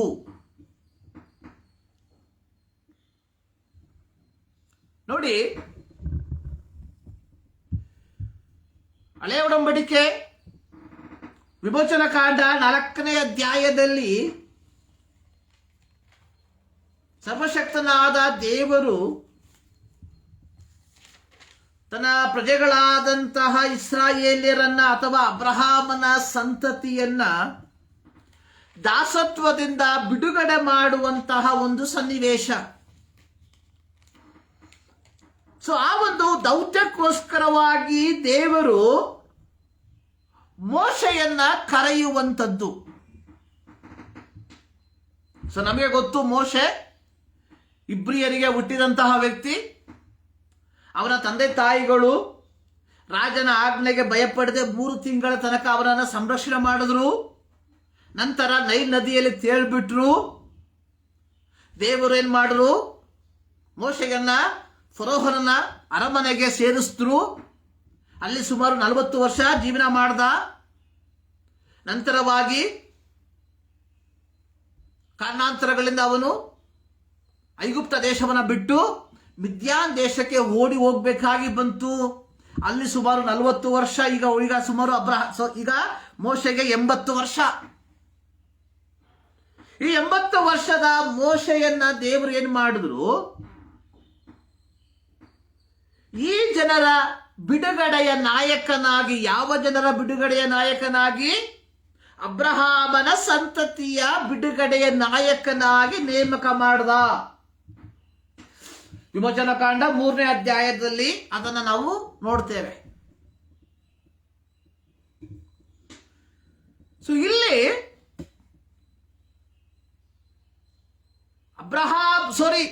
ಮೋಶೆಯ ಸಂಗಡ ದೇವರು ಮಾತನಾಡಿ ತನ್ನ ಉದ್ದೇಶವನ್ನ ತಿಳಿಯಪಡಿಸಿದ ನಂತರ ಮೋಶೆ ಹೇಳುವಂತಹ ಮಾತುಗಳು. ವಿಮೋಚನಕಾಂಡ 4ನೇ ಅಧ್ಯಾಯ 10ನೇ ವಾಕ್ಯ. ಸ್ವಾಮಿ, ನಾನು ಮೊದಲಿನಿಂದಲೂ ನಿನ್ನ ದಾಸನ ಸಂಗಡ ಮಾತಾಡಿದ ಮೇಲೆಯೂ ವಾಕ್ಚಾತುರ್ಯವಿಲ್ಲದವನು, ನನ್ನ ಮಾತು ನಾಲಿಗೆಯು ಮಂದವಾಗಿದೆ ಎಂದು ಹೇಳಲು. ಸೊ ಇಲ್ಲಿ ಮೋಶೆಯನ್ನ ದೇವರು ಒಂದು ದೌತ್ಯಕ್ಕೋಸ್ಕರವಾಗಿ ಕರೆದು ಬೇರ್ಪಡಿಸಿರುವಾಗ ಮೋಶೆ ಆ ದೌತ್ಯವನ್ನ ಅಥವಾ ಆ ಜವಾಬ್ದಾರಿಯನ್ನ ಒತ್ತುಕೊಳ್ಳುವುದಕ್ಕೆ ಸಿದ್ಧನಿಲ್ಲದೆ ಸಬೂಬುಗಳನ್ನ ಹೇಳಿಕೊಂಡು, ಇಲ್ಲದ ಕಾರ್ಯಗಳನ್ನ ಹೇಳಿಕೊಂಡು ಆ ದೌತ್ಯದಿಂದ ಹಿಂಜಾರುವಂಥದ್ದನ್ನು ನಾವು ನೋಡ್ತೇವೆ. ಪ್ರಿಯರೇ, ಇಲ್ಲಿ ಸರ್ವಶಕ್ತನಾದ ದೇವರು ನಮಗೆ ಒಂದು ದೌತ್ಯವನ್ನ ಕೊಡುವಾಗ it's not based on our ability. ಅದು ನಮ್ಮ ಸಾಮರ್ಥ್ಯವನ್ನು ನೋಡಿ ಎಲ್ಲ ಕೊಡುವಂಥದ್ದು. ದೇವರು ಪೇತ್ರನನ್ನ, ಆಂದ್ರೆಯನನ್ನ, ಯಾಕೋಬನನ್ನ, ಯೋಹಾನನನ್ನ ಕರೆದದ್ದು ಅವರ ವಿದ್ಯಾಭ್ಯಾಸ ಯೋಗ್ಯತೆಯನ್ನು ನೋಡಿ ಅಲ್ಲ. ಈ 4 ಮಂದಿ ಯಾರು? ಬೆಸ್ತರು. ಆ ಕಾಲದಲ್ಲಿ ಸಮಾಜದಲ್ಲಿ ಕೀಳು ಮಟ್ಟದಲ್ಲಿ ಇರುವಂತಹ ವ್ಯಕ್ತಿಗಳು. ನೋಡಿ, ಮತ್ತಾಯನನ್ನ ದೇವರು ಕರೆದ. ಮತ್ತಾಯ ಯಾರು? ಸುಂಕ ವಸೂಲಿ ಮಾಡುವಂತಹ ವ್ಯಕ್ತಿ. ನೋಡಿ, ಇಸ್ರಾಯೇಲರು ದೇವರಾದುಕೊಂಡಂತಹವರು, ದೇವರ ಸ್ವಕೀಯ ಪ್ರಜೆಗಳು. ದೇವರ ಸ್ವಕೀಯ ಪ್ರಜೆಯಾಗಿದ್ದ ಮತ್ತಾಯ ರೋಮನ್ನರಿಗಾಗಿ ಕೆಲಸ ಮಾಡ್ತಾ ಇದ್ದಾನೆ, ಸುಂಕ ವಸೂಲಿ ಮಾಡ್ತಾ ಇದ್ದಾನೆ.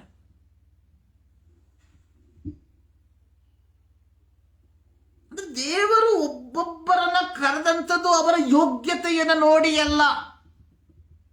ಸೊ ದೇವರ ಕರೆಯುವಿಕೆ ಅಷ್ಟೇ ಮುಗೀತು. ಅದಕ್ಕೆ ನಾವು ಕಿವಿಗೊಡಬೇಕು, ಅದು ನಮ್ಮ ಕರ್ತವ್ಯ ಅಷ್ಟೇ. ನೋಡಿ, ದೇವರು ದಾವೀದನನ್ನ ಇಸ್ರಾಯೇಲರ ಅರಸನನ್ನಾಗಿ ನೇಮಿಸಿದ್ದು ಯಾವ ಯೋಗ್ಯತೆಯನ್ನು ನೋಡಿ? ಇಷಯನ ಮನೆಯಲ್ಲಿ, ಅಂದ್ರೆ ದಾವೀದನ ಕುಟುಂಬದಲ್ಲಿ ದಾವೀದನ ಅಣ್ಣಂದಿರು ದಾವೀದನಕ್ಕಿಂತಲೂ ದಷ್ಟಪುಷ್ಟವಾಗಿ ಇರುವಾಗ ಸಮುವೇಲನು ದಾವೀದನ ಅಣ್ಣಂದಿರನ್ನ ನೋಡಿ, ಇವನು ದೇವರು ಆರಿಸಿಕೊಂಡವನು ಎಂಬುದಾಗಿ ಮನಸ್ಸಿನಲ್ಲಿ ತೀರ್ಮಾನಿಸುತ್ತಿರುವಾಗ ದೇವರು ಹೇಳುವಂಥದ್ದು, ಸಮುವೇಲನೇ, ದೇವರು ಮನುಷ್ಯನು ನೋಡುವ ರೀತಿಯಲ್ಲಿ ಹೊರಗಿನ ತೋರಿಕೆಯನ್ನು ನೋಡುವಂಥದ್ದಲ್ಲ, ದೇವರು ಒಳಗಿನ ಅಂತರಂಗವನ್ನು ಪರೀಕ್ಷಿಸುವಂಥವನು. ದೇವರು ನನ್ನನ್ನ ಈ ಸೇವೆಗೆ ಕರೆದಿರುವಂಥದ್ದು ನಮ್ಮ ಬಾಹ್ಯವಾದಂತಹ ಶ್ರೇಷ್ಠತೆಯನ್ನು ನೋಡಿಯಲ್ಲ, ಬದಲಾಗಿ ನಮ್ಮ ಅಂತರಂಗವನ್ನು ನೋಡಿ.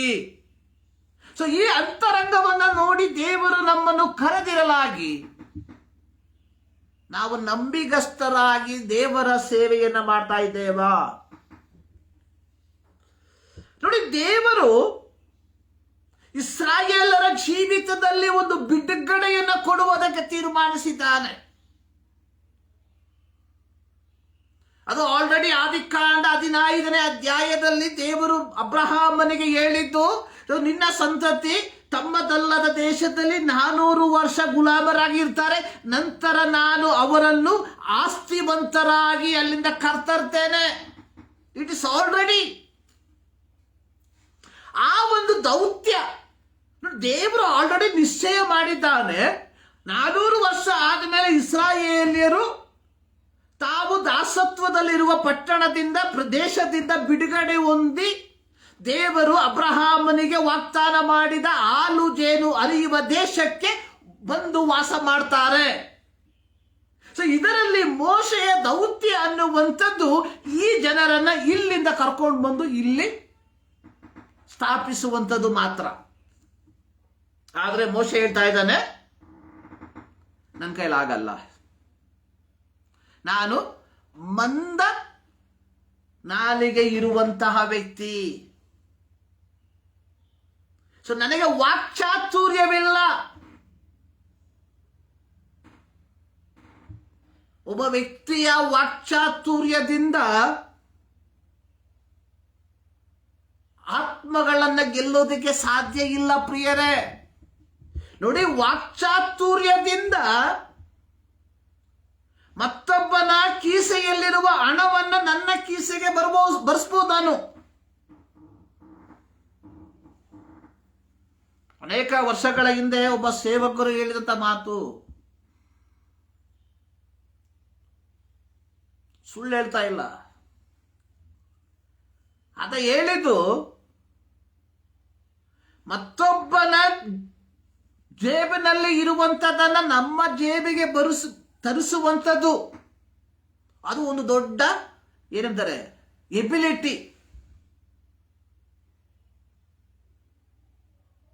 ಇಂದು ನಾವು ಮಾಡುವಂಥದ್ದು ಅದೇ ಕೆಲಸವನ್ನ.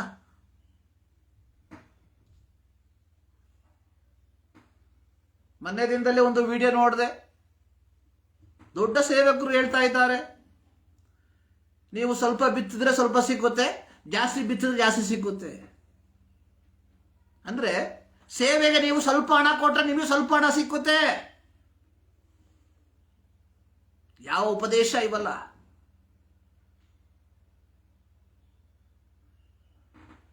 ಇದು ಎಬಿಲಿಟಿ. ಮತ್ತೊಬ್ಬನ ಜೇಬಿನಲ್ಲಿ ಇರುವಂಥದ್ದನ್ನು ನನ್ನ ಜೇಬಿಗೆ ತರಿಸುವಂಥದ್ದು ಎಬಿಲಿಟಿ. ದೇವರ ಸೇವೆಗೆ ಬೇಕಾಗಿರುವಂಥದ್ದು ನಿನ್ನ ಎಬಿಲಿಟಿ ಅಲ್ಲ. ಇಲ್ಲಿ ಮೋಶೆ ಹೇಳ್ತಾ ಇದ್ದ, ನಾನು ವಾಕ್ಚಾತುರ್ಯವಿರುವಂತ ವ್ಯಕ್ತಿ ಅಲ್ಲ. ಲೇ ಮೋಶೆ, ಇದು 400 ವರ್ಷಗಳ ಹಿಂದೆ ಇಸ್ರಾಯೇಲ್ ಎಂಬ ಗೋತ್ರ ಉಂಟಾಗುವುದಕ್ಕಿಂತ ಮುಂಚೆ ನಿಮ್ಮ ಮೂಲ ಪಿತೃವಾದ ಅಬ್ರಹಾಮನಿಗೆ ನಾನು ಹೇಳಿದಂತ ವಾಗ್ದಾನ ಇದು. ಏನದು? ಸೊ ನಿನ್ನ ಸಂತತಿ 400 ವರ್ಷ ಐಗುಪ್ತದಲ್ಲಿ, ಅಲ್ಲಿ ಬರ್ದಿಲ್ಲ, ಆದಿಕಾಂಡ 15 ಬರ್ದಿಲ್ಲ, ತಮ್ಮದಲ್ಲದ ದೇಶದಲ್ಲಿ ವಾಸ ಮಾಡ್ತಾರೆ. 400 ವರ್ಷ ಆದ್ಮೇಲೆ ಅವರು ಸ್ಥಿತಿವಂತರಾಗಿ ಐಶ್ವರ್ಯವಂತರಾಗಿ ನಾನು ಅವರನ್ನು ಅಲ್ಲಿಂದ ಬರಮಾಡ್ತೇನೆ. ಸೊ ನಿನ್ನ ಕೆಲಸ ಅವರನ್ನ ಮುನ್ನಡೆಸುವಂಥದ್ದು ಮಾತ್ರ. ಪ್ರಿಯರೇ, ದೇವರು ನನ್ನನ್ನ ಕರೆದಿರುವಂಥದ್ದು ಅಷ್ಟೇ. ಈ ಲೋಕದಲ್ಲಿ ದೇವರ ಹೆಸರನ್ನು ಹೇಳಿ ಸಭೆ ಕಟ್ಟುವುದಕ್ಕೋಸ್ಕರವಾಗಿ ಅಲ್ಲ. ಅನೇಕರು ಮೋಸ ಹೋಗ್ತಾ ಇದ್ದಾರೆ. ಸೊ ಇಲ್ಲಿ ಮೋಶೆ ಹೇಳ್ತಾ ಇದ್ದ, ನಾನು ವಾಕ್ಚಾತುರ್ಯವಿರುವಂತಹ ವ್ಯಕ್ತಿ ಅಲ್ಲ. 11ನೇ ವಾಕ್ಯ, ಯೆಹೋವನು ಅವನಿಗೆ, ಮನುಷ್ಯರಿಗೆ ಬಾಯಿ ಕೊಟ್ಟವನಾರು? ಒಬ್ಬನು ಮೂಕನಾಗಿ, ಮತ್ತೊಬ್ಬನು ಕಿವುಡನಾಗಿ, ಒಬ್ಬನು ಕಣ್ಣುಳ್ಳವನಾಗಿ, ಒಬ್ಬನು ಕಣ್ಣಿಲ್ಲದವನಾಗಿ ನೇಮಿಸಿದವನಾರು? ಯೆಹೋವನಾಗಿರುವ ನಾನಲ್ಲವೇ? ಹೀಗಿರುವುದರಿಂದ ನೀನು ಹೊರಟು ಹೋಗು, ನಾನು ನಿನ್ನ ಬಾಯಿಗೆ ಸಹಾಯವಾಗಿದ್ದು ನೀನು ಮಾತನಾಡಬೇಕಾದದ್ದನ್ನು ಬೋಧಿಸುವೆನು. ನೋಡಿ, ದೇವರು ಹೇಳ್ತಾ ಇದ್ದಾರೆ, ಯಾರಪ್ಪ ಸ್ವಾಮಿ? ಯಾರು ಕುರುಡನನ್ನ ಉಂಟು ಮಾಡಿದ್ದು? ಯಾರು ಕಿವುಡನನ್ನ ಉಂಟು ಮಾಡಿದ್ದು? ಯಾರು ಮೂಕನನ್ನ ಉಂಟು ಮಾಡಿದ್ದು? ಯೆಹೋವನಾದ ನಾನು. ಸೊ ನೀನು ಹೊರಟು ಹೋಗು.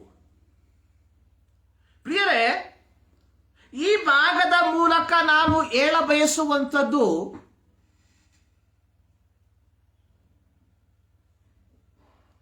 ಸೊ ನಾವು ಅನಾರೋಗ್ಯ ಪೀಡಿತವಾದ ಸಮಾಜವನ್ನ ಒಂದು ಆರೋಗ್ಯಪೂರ್ಣ ಸಮಾಜವಾಗಿ ಮಾರ್ಪಡಿಸಬೇಕಾದ್ರೆ ಮೊದಲು ನಾನು ರೂಪಾಂತರ ಪಡಬೇಕು.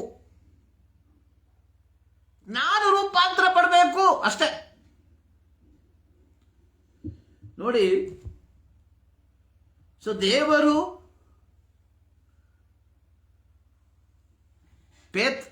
ಪೌಲನನ್ನ ಕರೆಯುವುದಕ್ಕಿಂತ ಮುಂಚಿತವಾಗಿ ಪೌಲ ಯಾರಾಗಿದ್ದ? ಕ್ರಿಸ್ತ ಸಭೆಯನ್ನ ಹಿಂಸಿಸುವಂತಹ ವ್ಯಕ್ತಿ. ನಾನು ಅದಕ್ಕೆ ಪ್ರಾರಂಭದಲ್ಲಿ ಒಂದು ಮಾತು ಹೇಳಿದೆ, the greatest healing would be to wipe out our past, but unfortunately the past is what makes who we R.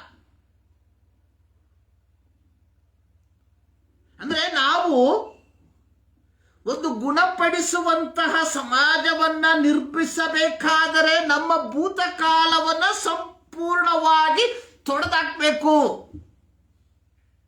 ಆಗ ಮಾತ್ರ ಒಂದು ಆರೋಗ್ಯಪೂರ್ಣ ಸಮಾಜವನ್ನ ನಿರ್ಮಿಸುವುದಕ್ಕೆ ಸಾಧ್ಯ.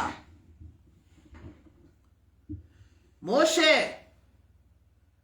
ನೀನು ನಿನ್ನ ನ್ಯೂನ್ಯತೆಯ ಕುರಿತಾಗಿ ಯೋಚನೆ ಮಾಡಬೇಡ. ಸೊ ನೀನು ಒಂದು ರೂಪಾಂತರದ ಅನುಭವಕ್ಕೆ ಬರಬೇಕು.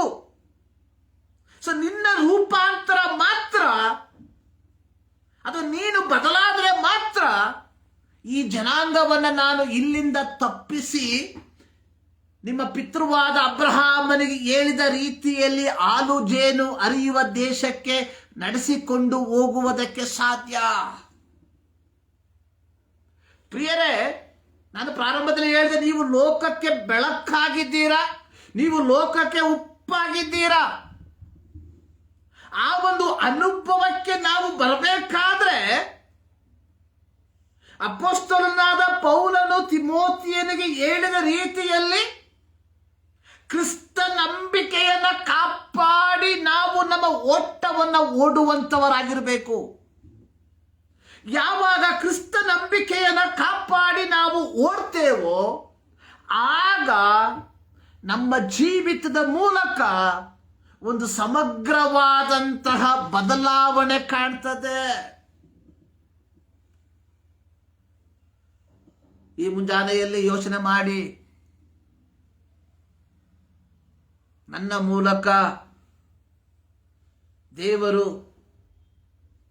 ಒಂದು ಸಮಗ್ರ ಗುಣಪಡಿಸುವಿಕೆಯನ್ನ, ಪರಿಪೂರ್ಣವಾದ ಗುಣಪಡಿಸುವಿಕೆಯನ್ನ ಬಯಸುತ್ತಿರುವಾಗ ನಾನು ನನ್ನನ್ನು ರೂಪಾಂತರ ಪಡಿಸಿಕೊಳ್ತಿದ್ದೇನ ಎಂಬುದಾಗಿ. So we must transform our self. ಆಗ ಮಾತ್ರ. ಇಲ್ಲಿ ಮೋಶೆಗೆ ಯೆಹೋವನು ಹೇಳುವಂಥದ್ದು,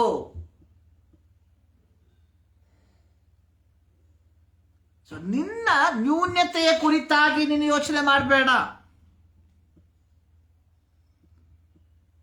ನೀನು ಹೊರಟು ಹೋಗು, ನೀನು ಮಾತನಾಡಬೇಕಾದದನ್ನು ನಾನು ನಿನಗೆ ಬೋಧಿಸ್ತೇನೆ. ಪ್ರಿಯರೇ, ನಾವು ಒಂದು ಆರೋಗ್ಯಪೂರ್ಣ ಸಮಾಜವನ್ನ ಬಯಸುವಂತ ವ್ಯಕ್ತಿಗಳಾಗಿದ್ರೆ ಮೋಶೆಯ ರೀತಿಯಲ್ಲಿ ಸಬೂಬುಗಳನ್ನ ನೋಡಿ. ಮೋಶೆ ಹೇಳಿದಂತಹ ಕಾರಣ ಇಟ್ ಇಸ್ 100% ಜೆನ್ಯೂನ್, 100% ಸತ್ಯವಾದಂತ ಕಾರ್ಯ. ನಂತರ ಸುಳ್ಳು ಹೇಳಿಲ್ಲ. ನಾವು ಹೇಳ್ತೇವೆ, ಪ್ರಾರ್ಥನೆ ಮಾಡ್ತೇವೆ, ದೇವರೇ ನನಗೆ ಗಾಡಿ ಇಲ್ಲ, ಗಾಡಿ ಇದ್ರೆ ಸೇವೆ ಮಾಡ್ತಾನೆ. ಬಟ್ ಗಾಡಿ ಸಿಕ್ಬಿಟ್ರೆ ನಮಗೆ ಹೆಂಡತಿ ಮಕ್ಕಳನ್ನ ಕೂರಿಸ್ಕೊಂಡು ಊರು ಸುತ್ತಕ್ಕೆ ಟೈಮ್ ನಮಗೆ. ಇದ್ರ ಮಧ್ಯದಲ್ಲಿ ಎಲ್ಲ ಒಂದು ಅಷ್ಟೇ, ಒಂದು ಅರ್ಧ ಗಂಟೆ ಸೇವೆ. ಸೊ ನಾವು ಹೇಳ್ತೇವೆ, ದೇವರೇ ನನಗೆ ಚರ್ಚ್ ಇಲ್ಲ, ಚರ್ಚ್ ಇದ್ರೆ ನಾನು ಸೇವೆ ಮಾಡ್ತೇನೆ. ಚರ್ಚ್ ಸಿಕ್ಕಿದ್ರೆ ಕಾಟಾಚಾರಕ್ಕೆ ಕೆಳಗಡೆ ಒಂದು ಹಾಲು, ಮೇಲ್ಗಡೆ ಒಳ್ಳೆ ಮನೆ ಕಟ್ಕೊಂಡು ದಿಂದಾಮಾಗಿ ನಾವು ವಾಸ ಮಾಡ್ತೇವೆ. ಎಲ್ಲ ದೇವರ ಹೆಸರಲ್ಲೇ. ಸೊ ನಮ್ಮ ಸಬೂಬುಗಳು ನಮ್ಮ ಸ್ವಾರ್ಥತೆಯಿಂದ ಕೂಡಿರುವಂಥದ್ದು. ನಡೆದು ಸೇವೆ ಮಾಡುವಂತಹ ವ್ಯಕ್ತಿ ಸೈಕಲ್ಗೋಸ್ಕರ ಪ್ರಾರ್ಥನೆ ಮಾಡ್ತಾನೆ, ಸೈಕಲ್ ನಲ್ಲಿ ಸೇವೆ ಮಾಡುವಂತ ವ್ಯಕ್ತಿ ಸ್ಕೂಟರ್ಗೋಸ್ಕರ ಪ್ರಾರ್ಥನೆ ಮಾಡ್ತಾನೆ, ಸ್ಕೂಟರಲ್ಲಿ ಸೇವೆ ಮಾಡುವಂತ ವ್ಯಕ್ತಿ ಕಾರ್ಗೋಸ್ಕರ ಪ್ರಾರ್ಥನೆ ಮಾಡ್ತಾನೆ. ಎಲ್ಲದಕ್ಕೂ ಹೇಳ್ತಾರೆ, ದೇವರೇ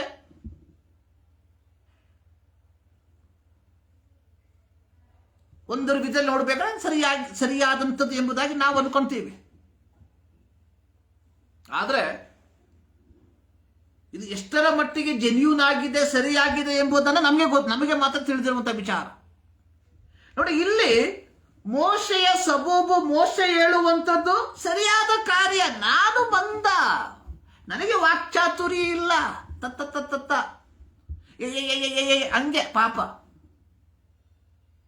ತೊದಲು ಮಾತಿನವನು. ಸೊ ನಮ್ಮಲ್ಲಿ ಅನೇಕರು, ನನಗೆ ಒಂದಿಬ್ರು ಸ್ನೇಹಿತರಿದ್ರು ನನ್ನ ಶಾಲಾ ಕಾಲದಲ್ಲಿ. ಅವರು ಒಂದು ಮಾತು ಹೇಳಬೇಕಾದ್ರೆ it will take long time. So it will irritate. ಅದು ನಮಗೆ ಕೋಪವನ್ನು ತರಿಸ್ತಾ ಇತ್ತು ಆ ಕಾಲದಲ್ಲಿ.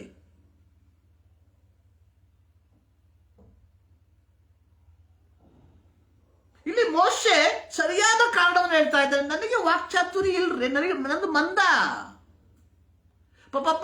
ಪರೋಹರ ಮುಂದೆ ಹೋಗ್ಬಿಟ್ಟು ಪರೋಹರ ಅಂತ ಹೇಳ್ಬೇಕಾದ್ರೆ ಪರೋಹ ಕೆಲವೇ ಬಡ್ದಾಕ್ಬಿಡ್ತಾನೆ. ಆದ್ರೆ ದೇವ್ರು ಹೇಳ್ತಾ ಇದ್ದಾನೆ, ಹೋಗ್ತಾ ಇರೋ. ಸೊ ನೀನು ಮಾತನಾಡಬೇಕಾಗಿರುವುದನ್ನು ನಾನು ಹೇಳ್ತೇನೆ. ಪ್ರಿಯರೇ, ನಮ್ಮ ಸಮಾಜದಲ್ಲಿ ಒಂದು ಆರೋಗ್ಯಪೂರ್ಣವಾದ ಸಮಾಜವನ್ನು ನಾವು ಕಾಣುವುದಕ್ಕೆ ಬಯಸುವಂತ ವ್ಯಕ್ತಿಯಾಗಿದ್ರೆ ಮೊದಲು ನಮ್ಮನ್ನ ರೂಪಾಂತರ ಪಡಿಸ್ಕೊಳ್ಬೇಕು. ಮೋಶೆಯ ತರ ಇಲ್ಲ ಸಲ್ಲದ ಸಬೂಬುಗಳನ್ನು ನಾವು ಹೇಳುವಂತಹ ವ್ಯಕ್ತಿಗಳಾಗಿರಬಾರದು.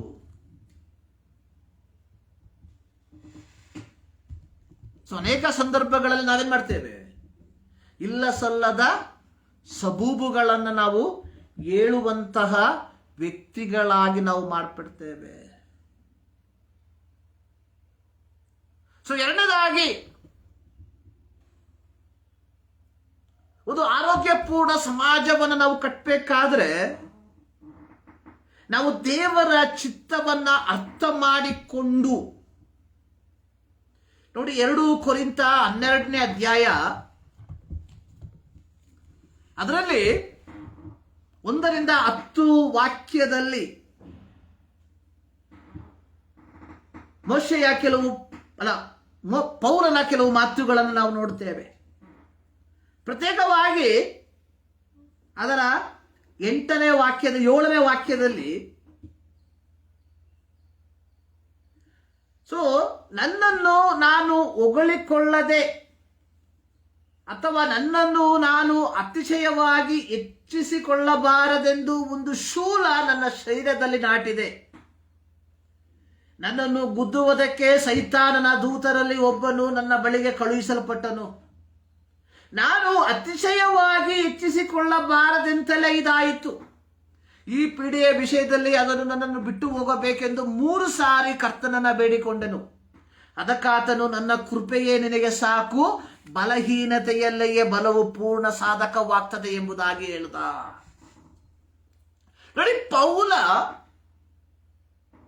ಅಪೊಸ್ತಲ ಕೃತ್ಯ 9ನೇ ಅಧ್ಯಾಯದಲ್ಲಿ ನಾವು ನೋಡುವಂಥದ್ದು ಮಹಾಯಾಜಕನ ಅನುಮತಿ ಪತ್ರದೊಂದಿಗೆ ದಮಸ್ಕದಲ್ಲಿರುವಂತಹ ಕ್ರೈಸ್ತ ವಿಶ್ವಾಸಿಗಳನ್ನ ಬೇಡಿ ಹಾಕುವುದಕ್ಕೆ ಅನುಮತಿ ಪತ್ರದೊಂದಿಗೆ ಹೋದಂತಹ ವ್ಯಕ್ತಿ. ದಮಸ್ಕದ ಆ ಪಟ್ಟಣದ ಪುರದ್ವಾರದಲ್ಲಿ ದೇವರು ಅವನನ್ನು ಹಿಡಿದ. ನಂತರ ಸೌಲ ಪೌಲನಾಗಿ ಮಾರ್ಪಟ್ಟ. ಆದರೆ ಸೌಲನ ಜೀವಿತದಲ್ಲಿ ಒಂದು ನ್ಯೂನ್ಯತೆ, ಶರೀರದಲ್ಲಿ ಒಂದು ನ್ಯೂನ್ಯತೆ, ಒಂದು ರೋಗ.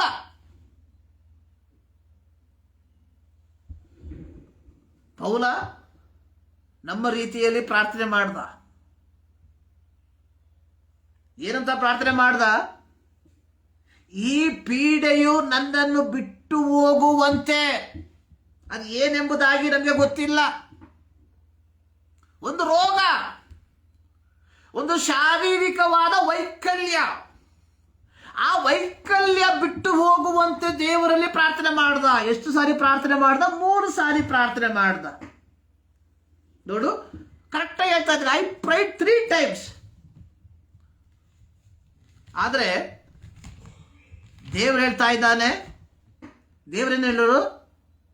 ಅದಕ್ಕಾತನು, ನನ್ನ ಕೃಪೆಯೇ ನಿನಗೆ ಸಾಕು, ನನ್ನ ಕೃಪೆಯೇ ನಿನಗೆ ಸಾಕು. ಅರ್ಥ ಏನು? ಅರ್ಥ ಇಷ್ಟೇ ಪೌಲ. ನಿನ್ನ ಮೂಲಕ ಒಂದು ಆರೋಗ್ಯಪೂರ್ಣವಾದ ಸಮಾಜವನ್ನ, ಅನ್ಯ ಜನರ ಮಧ್ಯದಲ್ಲಿ ಸುವಾರ್ತೆಯನ್ನ ಸಾರುವುದಕ್ಕೆ ನಾನು ನಿನ್ನನ್ನು ಕರೆದಿದ್ದೇನೆ. ಆದರೆ ನಿನ್ನಲ್ಲಿರುವಂತಹ ಈ ನ್ಯೂನ್ಯತೆಯನ್ನು ನೋಡಿಕೊಂಡು ನೀನು ಕುಗ್ಗಿ ಹೋಗಬೇಡ. ನೀನು ಏನ್ ಮಾಡಬೇಕು? ದೇವರ ಚಿತ್ತವನ್ನ ಅರ್ಥ ಮಾಡ್ಕೋ. ನಿನ್ನ ಕುರಿತಾಗಿರುವಂತ ದೇವರ ಚಿತ್ತ, ಅಥವಾ ನಿನ್ನನ್ನು ಕರೆದಂತಹ ದೇವರ ಚಿತ್ತ ನಿನ್ನನ್ನು ಆರ್ಥಿಕವಾಗಿ ಐಶ್ವರ್ಯವಂತನಾಗಿ ಮಾಡುವಂಥದ್ದಲ್ಲ. ಇದು ಅನೇಕ ಕ್ರೈಸ್ತರಿಗೆ ಇರುವಂತಹ ತಪ್ಪಾದ ಗ್ರಹಿಕೆ ಏನು ಗೊತ್ತಾ? ತಪ್ಪಾದ ಬೋಧನೆ ಏನು ಗೊತ್ತಾ? ಅನೇಕರು ಬೋಧಿಸುವಂಥದ್ದು, ನೀವು ಇಲ್ಲಿಗೆ ಬಂದು ಬಿಟ್ರೆ ನಿಮಗೆ ಎಲ್ಲ ಸಿಗ್ತತೆ. ಸಿಕ್ಕಿಲ್ಲ ಅಂತ ಹೇಳಿದ್ರೆ ಅಡ್ಡದಾರಿಗಳ ಮೂಲಕವಾಗಿ ಹಿಡ್ಕೊಳ್ತಾರೆ. ಇದನ್ನೇ ನಾವು ಕಾಣುವಂಥದ್ದು. ನೋಡಿ, ಇಲ್ಲಿ ಪೌಲನಿಗೆ ದೇವರು ಹೇಳುವಂಥದ್ದು, ಪೌಲನು ಶಾರೀರಿಕವಾದ ನ್ಯೂನ್ಯತೆಗಳ ಮೂಲಕ ಹಾದು ಹೋಗುತ್ತಿರುವಾಗ ಪೌಲನಿಗೆ ದೇವರು ಹೇಳುವಂಥದ್ದು, my grace is sufficient for you, ನನ್ನ ಕೃಪೆ ನಿನಗೆ ಸಾಕು. ಅಂದ್ರೆ ಒಂದು ಪರಿಪೂರ್ಣವಾದ ಗುಣಪಡಿಸುವಿಕೆ ನನ್ನ ಸಮಾಜದಲ್ಲಿ ನಾನು ಕಾಣಬೇಕಾದ್ರೆ ದೇವರ ಚಿತ್ತವನ್ನು ನಾನು ಅರ್ಥ ಮಾಡ್ಕೊಳ್ಬೇಕು.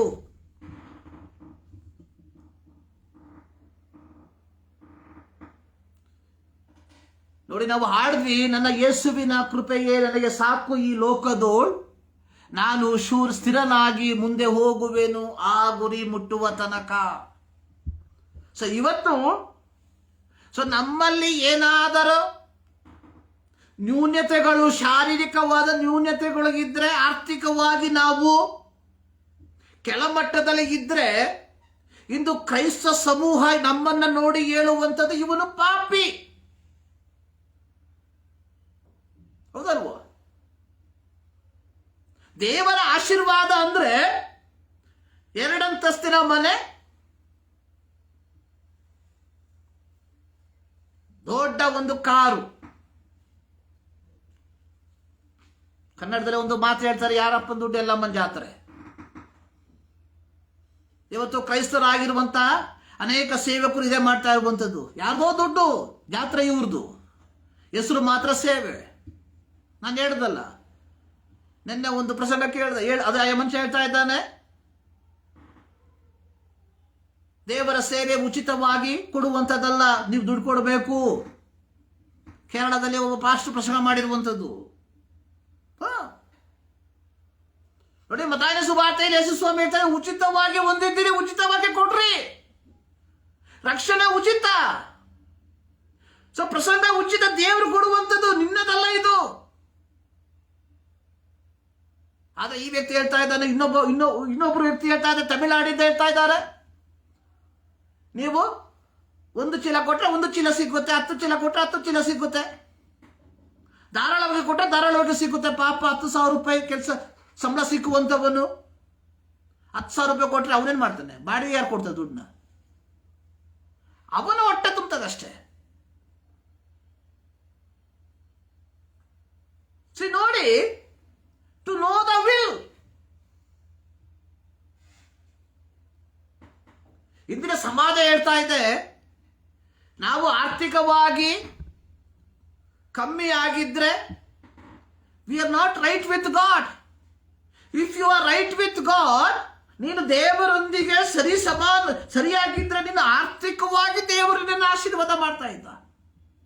ಯೋಬನ ಜೀವಿತದಲ್ಲಿ ಪ್ರತಿಕೂಲಗಳು ಬಂದಾಗ ಯೋಬನ ಸ್ನೇಹಿತ ಹೇಳಿದ್ರು, ನೀನು ಪಾಪ ಮಾಡಿದೀಯ, ಗುಪ್ತವಾದ ಪಾಪಗಳು ನಿನ್ನಲ್ಲಿ ಇದೆ. ಹೊರಗೆ ನಿನ್ನ ಓಕೆ, ಆದರೆ ನಿನ್ನಲ್ಲಿ ಗುಪ್ತವಾದ ಪಾಪಗಳಿದೆ. ಪ್ರಿಯರೇ, ಯೋಚನೆ ಮಾಡಿ. ಇಲ್ಲಿ ಪೌಲನಿಗೆ ಹೇಳ್ತಾ ಇದ್ದಾನೆ, ಮೈ ಗ್ರೇಸ್ ಇಸ್ ಸಫಿಷಿಯಂಟ್. ಆ ನ್ಯೂನ್ಯತೆ, ಆ ಪೀಡೆಯನ್ನು ಹಿಡ್ಕೊಂಡು ಪೌಲ ಏನ್ ಮಾಡ್ದ? 3 ಸುವಾರ್ಥ ಪ್ರಯಾಣವನ್ನ ಮಾಡ್ದ, ಕೊನೆಯ ಪ್ರಯಾಣವನ್ನ ಮಾಡ್ದ, ಸುಮಾರು 14 ಪತ್ರಿಕೆಯನ್ನ ಬರೆದ. ಆ ನ್ಯೂನ್ಯತೆ ಪೌಲನಿಗೆ ಒಂದು ಆರೋಗ್ಯವಂತ ಸಮಾಜವನ್ನ ನಿರ್ಮಿಸುವುದಕ್ಕೆ ಅಡ್ಡಿಯಾಗಿರಲಿಲ್ಲ. ಕಾರಣ, ತನಗಿರುವಂತಹ ಪೀಡೆ ದೇವರ ಚಿತ್ತವೆಂಬುದಾಗಿ ಪೌಲ ಅರ್ಥ ಮಾಡಿಕೊಂಡ. ನಾವು ಅರ್ಥ ಮಾಡಿಕೊಳ್ಳದೆ ಇರುವಂಥದ್ದು ಇದೆ. ನಾನು ಪ್ರಾರಂಭದಲ್ಲಿ ಹೇಳಿದಲ್ಲ, ಇಂದಿನ ಸಮಾಜ ಹೇಳ್ತಾ ಇದೆ, if you don't have anything you are not right with God. ನೋಡಿ, ಯೋಹಾನನ ಸುವಾರ್ತೆ 9ನೇ ಅಧ್ಯಾಯದಲ್ಲಿ ಶಿಷ್ಯರು ಬೇರೆ ಯಾರಾದ್ರೂ ಆಗಿದ್ರೆ ಒಪ್ಕೊಬೋದಾಗಿತ್ತು. ಇಲ್ಲಿ ಶಿಷ್ಯರು ಯೇಸು ಸ್ವಾಮಿಯ ಬಳಿಗೆ ಒಂದು ಪ್ರಶ್ನೆ ಕೇಳ್ತಾ ಇದ್ದಾರೆ, ಇವನು ಕುರುಡನಾಗಿ ಹುಟ್ಟಿರುವುದಕ್ಕೆ ಯಾರು ಪಾಪ ಮಾಡಿದ್ರು? ಯೇಸು ಸ್ವಾಮಿ ಸಬ್ಬತ್ತಿನದಲ್ಲಿ ಅದು ಹೋಗುತ್ತಿರುವಂತಹ ಸಂದರ್ಭದಲ್ಲಿ ಒಬ್ಬ ಕುರುಡ ಯೇಸುವನ್ನ ನೋಡ್ತಾನೆ, ಅಥವಾ ಶಿಷ್ಯರು ಅವನನ್ನ ನೋಡ್ತಾರೆ. ಇವರ ಪ್ರಶ್ನೆ, ಇವನು ಕುರುಡನಾಗಿ ಹುಟ್ಟಿರುವುದಕ್ಕೆ ಯಾರು ಪಾಪ ಮಾಡಿದರು? ಇವನ ತಂದೆ ತಾಯಿಗಳು. ನೋಡಿ, ಒಂದು ಆರೋಗ್ಯಪೂರ್ಣ ಸಮಾಜವನ್ನ ನಿರ್ಮಿಸಬೇಕಾದ್ರೆ we as a society, we must reform. Transformation. So ನಮ್ಮ ಸಭೆ, ಕ್ರೈಸ್ತ ಸಭೆಗಳು ಒಂದು ರೂಪಾಂತರದ ಅನುಭವಕ್ಕೆ ಬಂದ್ರೆ ನಮ್ಮ ಪಟ್ಟಣ ಒಂದು ಆರೋಗ್ಯಪೂರ್ಣ ಸಮಾಜವಾಗಿ ಮಾರ್ಪಡ್ತದೆ. ಇವತ್ತು ಅನೇಕ ಸಭೆಗಳು ಆ ಜಾಗಕ್ಕೆ ಒಂದು ಶಾಪವಾಗಿ ಮಾರ್ಪಟ್ಟಿದೆ. ಭಾನುವಾರ ಆದ್ರೆ ಸಾಕು 30,000 ವ್ಯಾಟ್ ಸೌಂಡ್ ಹಾಕ್ಬಿಟ್ಟು ಕೂಗ್ತಾರೆ.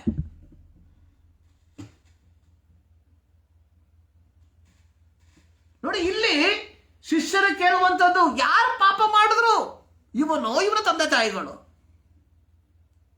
ನಾನು ಪ್ರಾರಂಭದಲ್ಲಿ ಹೇಳಿದ ರೀತಿಯಲ್ಲಿ ನಾವು ಆರ್ಥಿಕವಾಗಿ ಸ್ವಲ್ಪ ಹಿನ್ನಡೆ ಅನುಭವಿಸುವಂತ ವ್ಯಕ್ತಿ ಆಗಿದ್ರೆ ನಮ್ಮನ್ನ ನೋಡಿ ನಮ್ಮ ಸಹ ಸಹೋದರರು, ಸಹ ಸೇವಕರು ಹೇಳ್ತಾರೆ, ಇವ್ನು ಸರಿಯಿಲ್ಲ ಪಾಟಿ, ಇವನು ಸುಮ್ಮನೆ ಹೊರಗೆ ಮಾತ್ರ ಬಾಬಾ ಒಳಗೆ ಫುಲ್ಲು 420. ಸೊ ಇದನ್ನ ಇವ್ರು ಹೇಳ್ತಾ ಇದ್ದಾರೆ. ಇವನು ಕುರುಡನಾಗಿ ಹುಟ್ಟೋದಕ್ಕೆ ಕಾರಣ ಏನು? ಆದ್ರೆ ಯೇಸು ಸ್ವಾಮಿ ಹೇಳ್ತಾ ಇದ್ದಾನೆ, ಇವನು ಅಲ್ಲ, ಇವನ ತಂದೆ ತಾಯಿಗಳು ಅಲ್ಲ, ದೇವರ ಕ್ರಿಯೆ ಇವನಲ್ಲಿ ತೋರಿ ಬರುವುದಕ್ಕೋಸ್ಕರವಾಗಿ. ಪ್ರಿಯರೇ, don't judge book with seeing cover page ಏನು ಹೇಳ್ತಾರಲ್ಲ, ಮುಖಪುಟವನ್ನ ನೋಡಿ ಪುಸ್ತಕವನ್ನ ತೀರ್ಪು ಮಾಡಬೇಡ್ರಿ. ಒಬ್ಬ ವ್ಯಕ್ತಿಯ ಆರ್ಥಿಕತೆಯನ್ನ ನೋಡಿ ಅವನ ಆಧ್ಯಾತ್ಮಿಕತೆಯನ್ನ ಪ್ರಶ್ನೆ ಮಾಡಬೇಡ್ರಿ.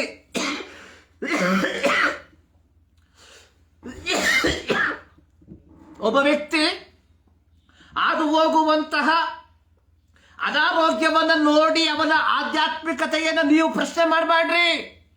You don't have any right to judge.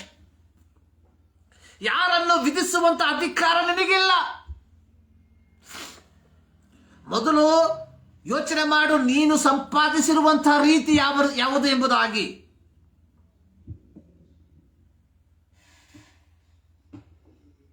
ಆರೋಗ್ಯಪೂರ್ಣ ಒಂದು ಸಮಾಜ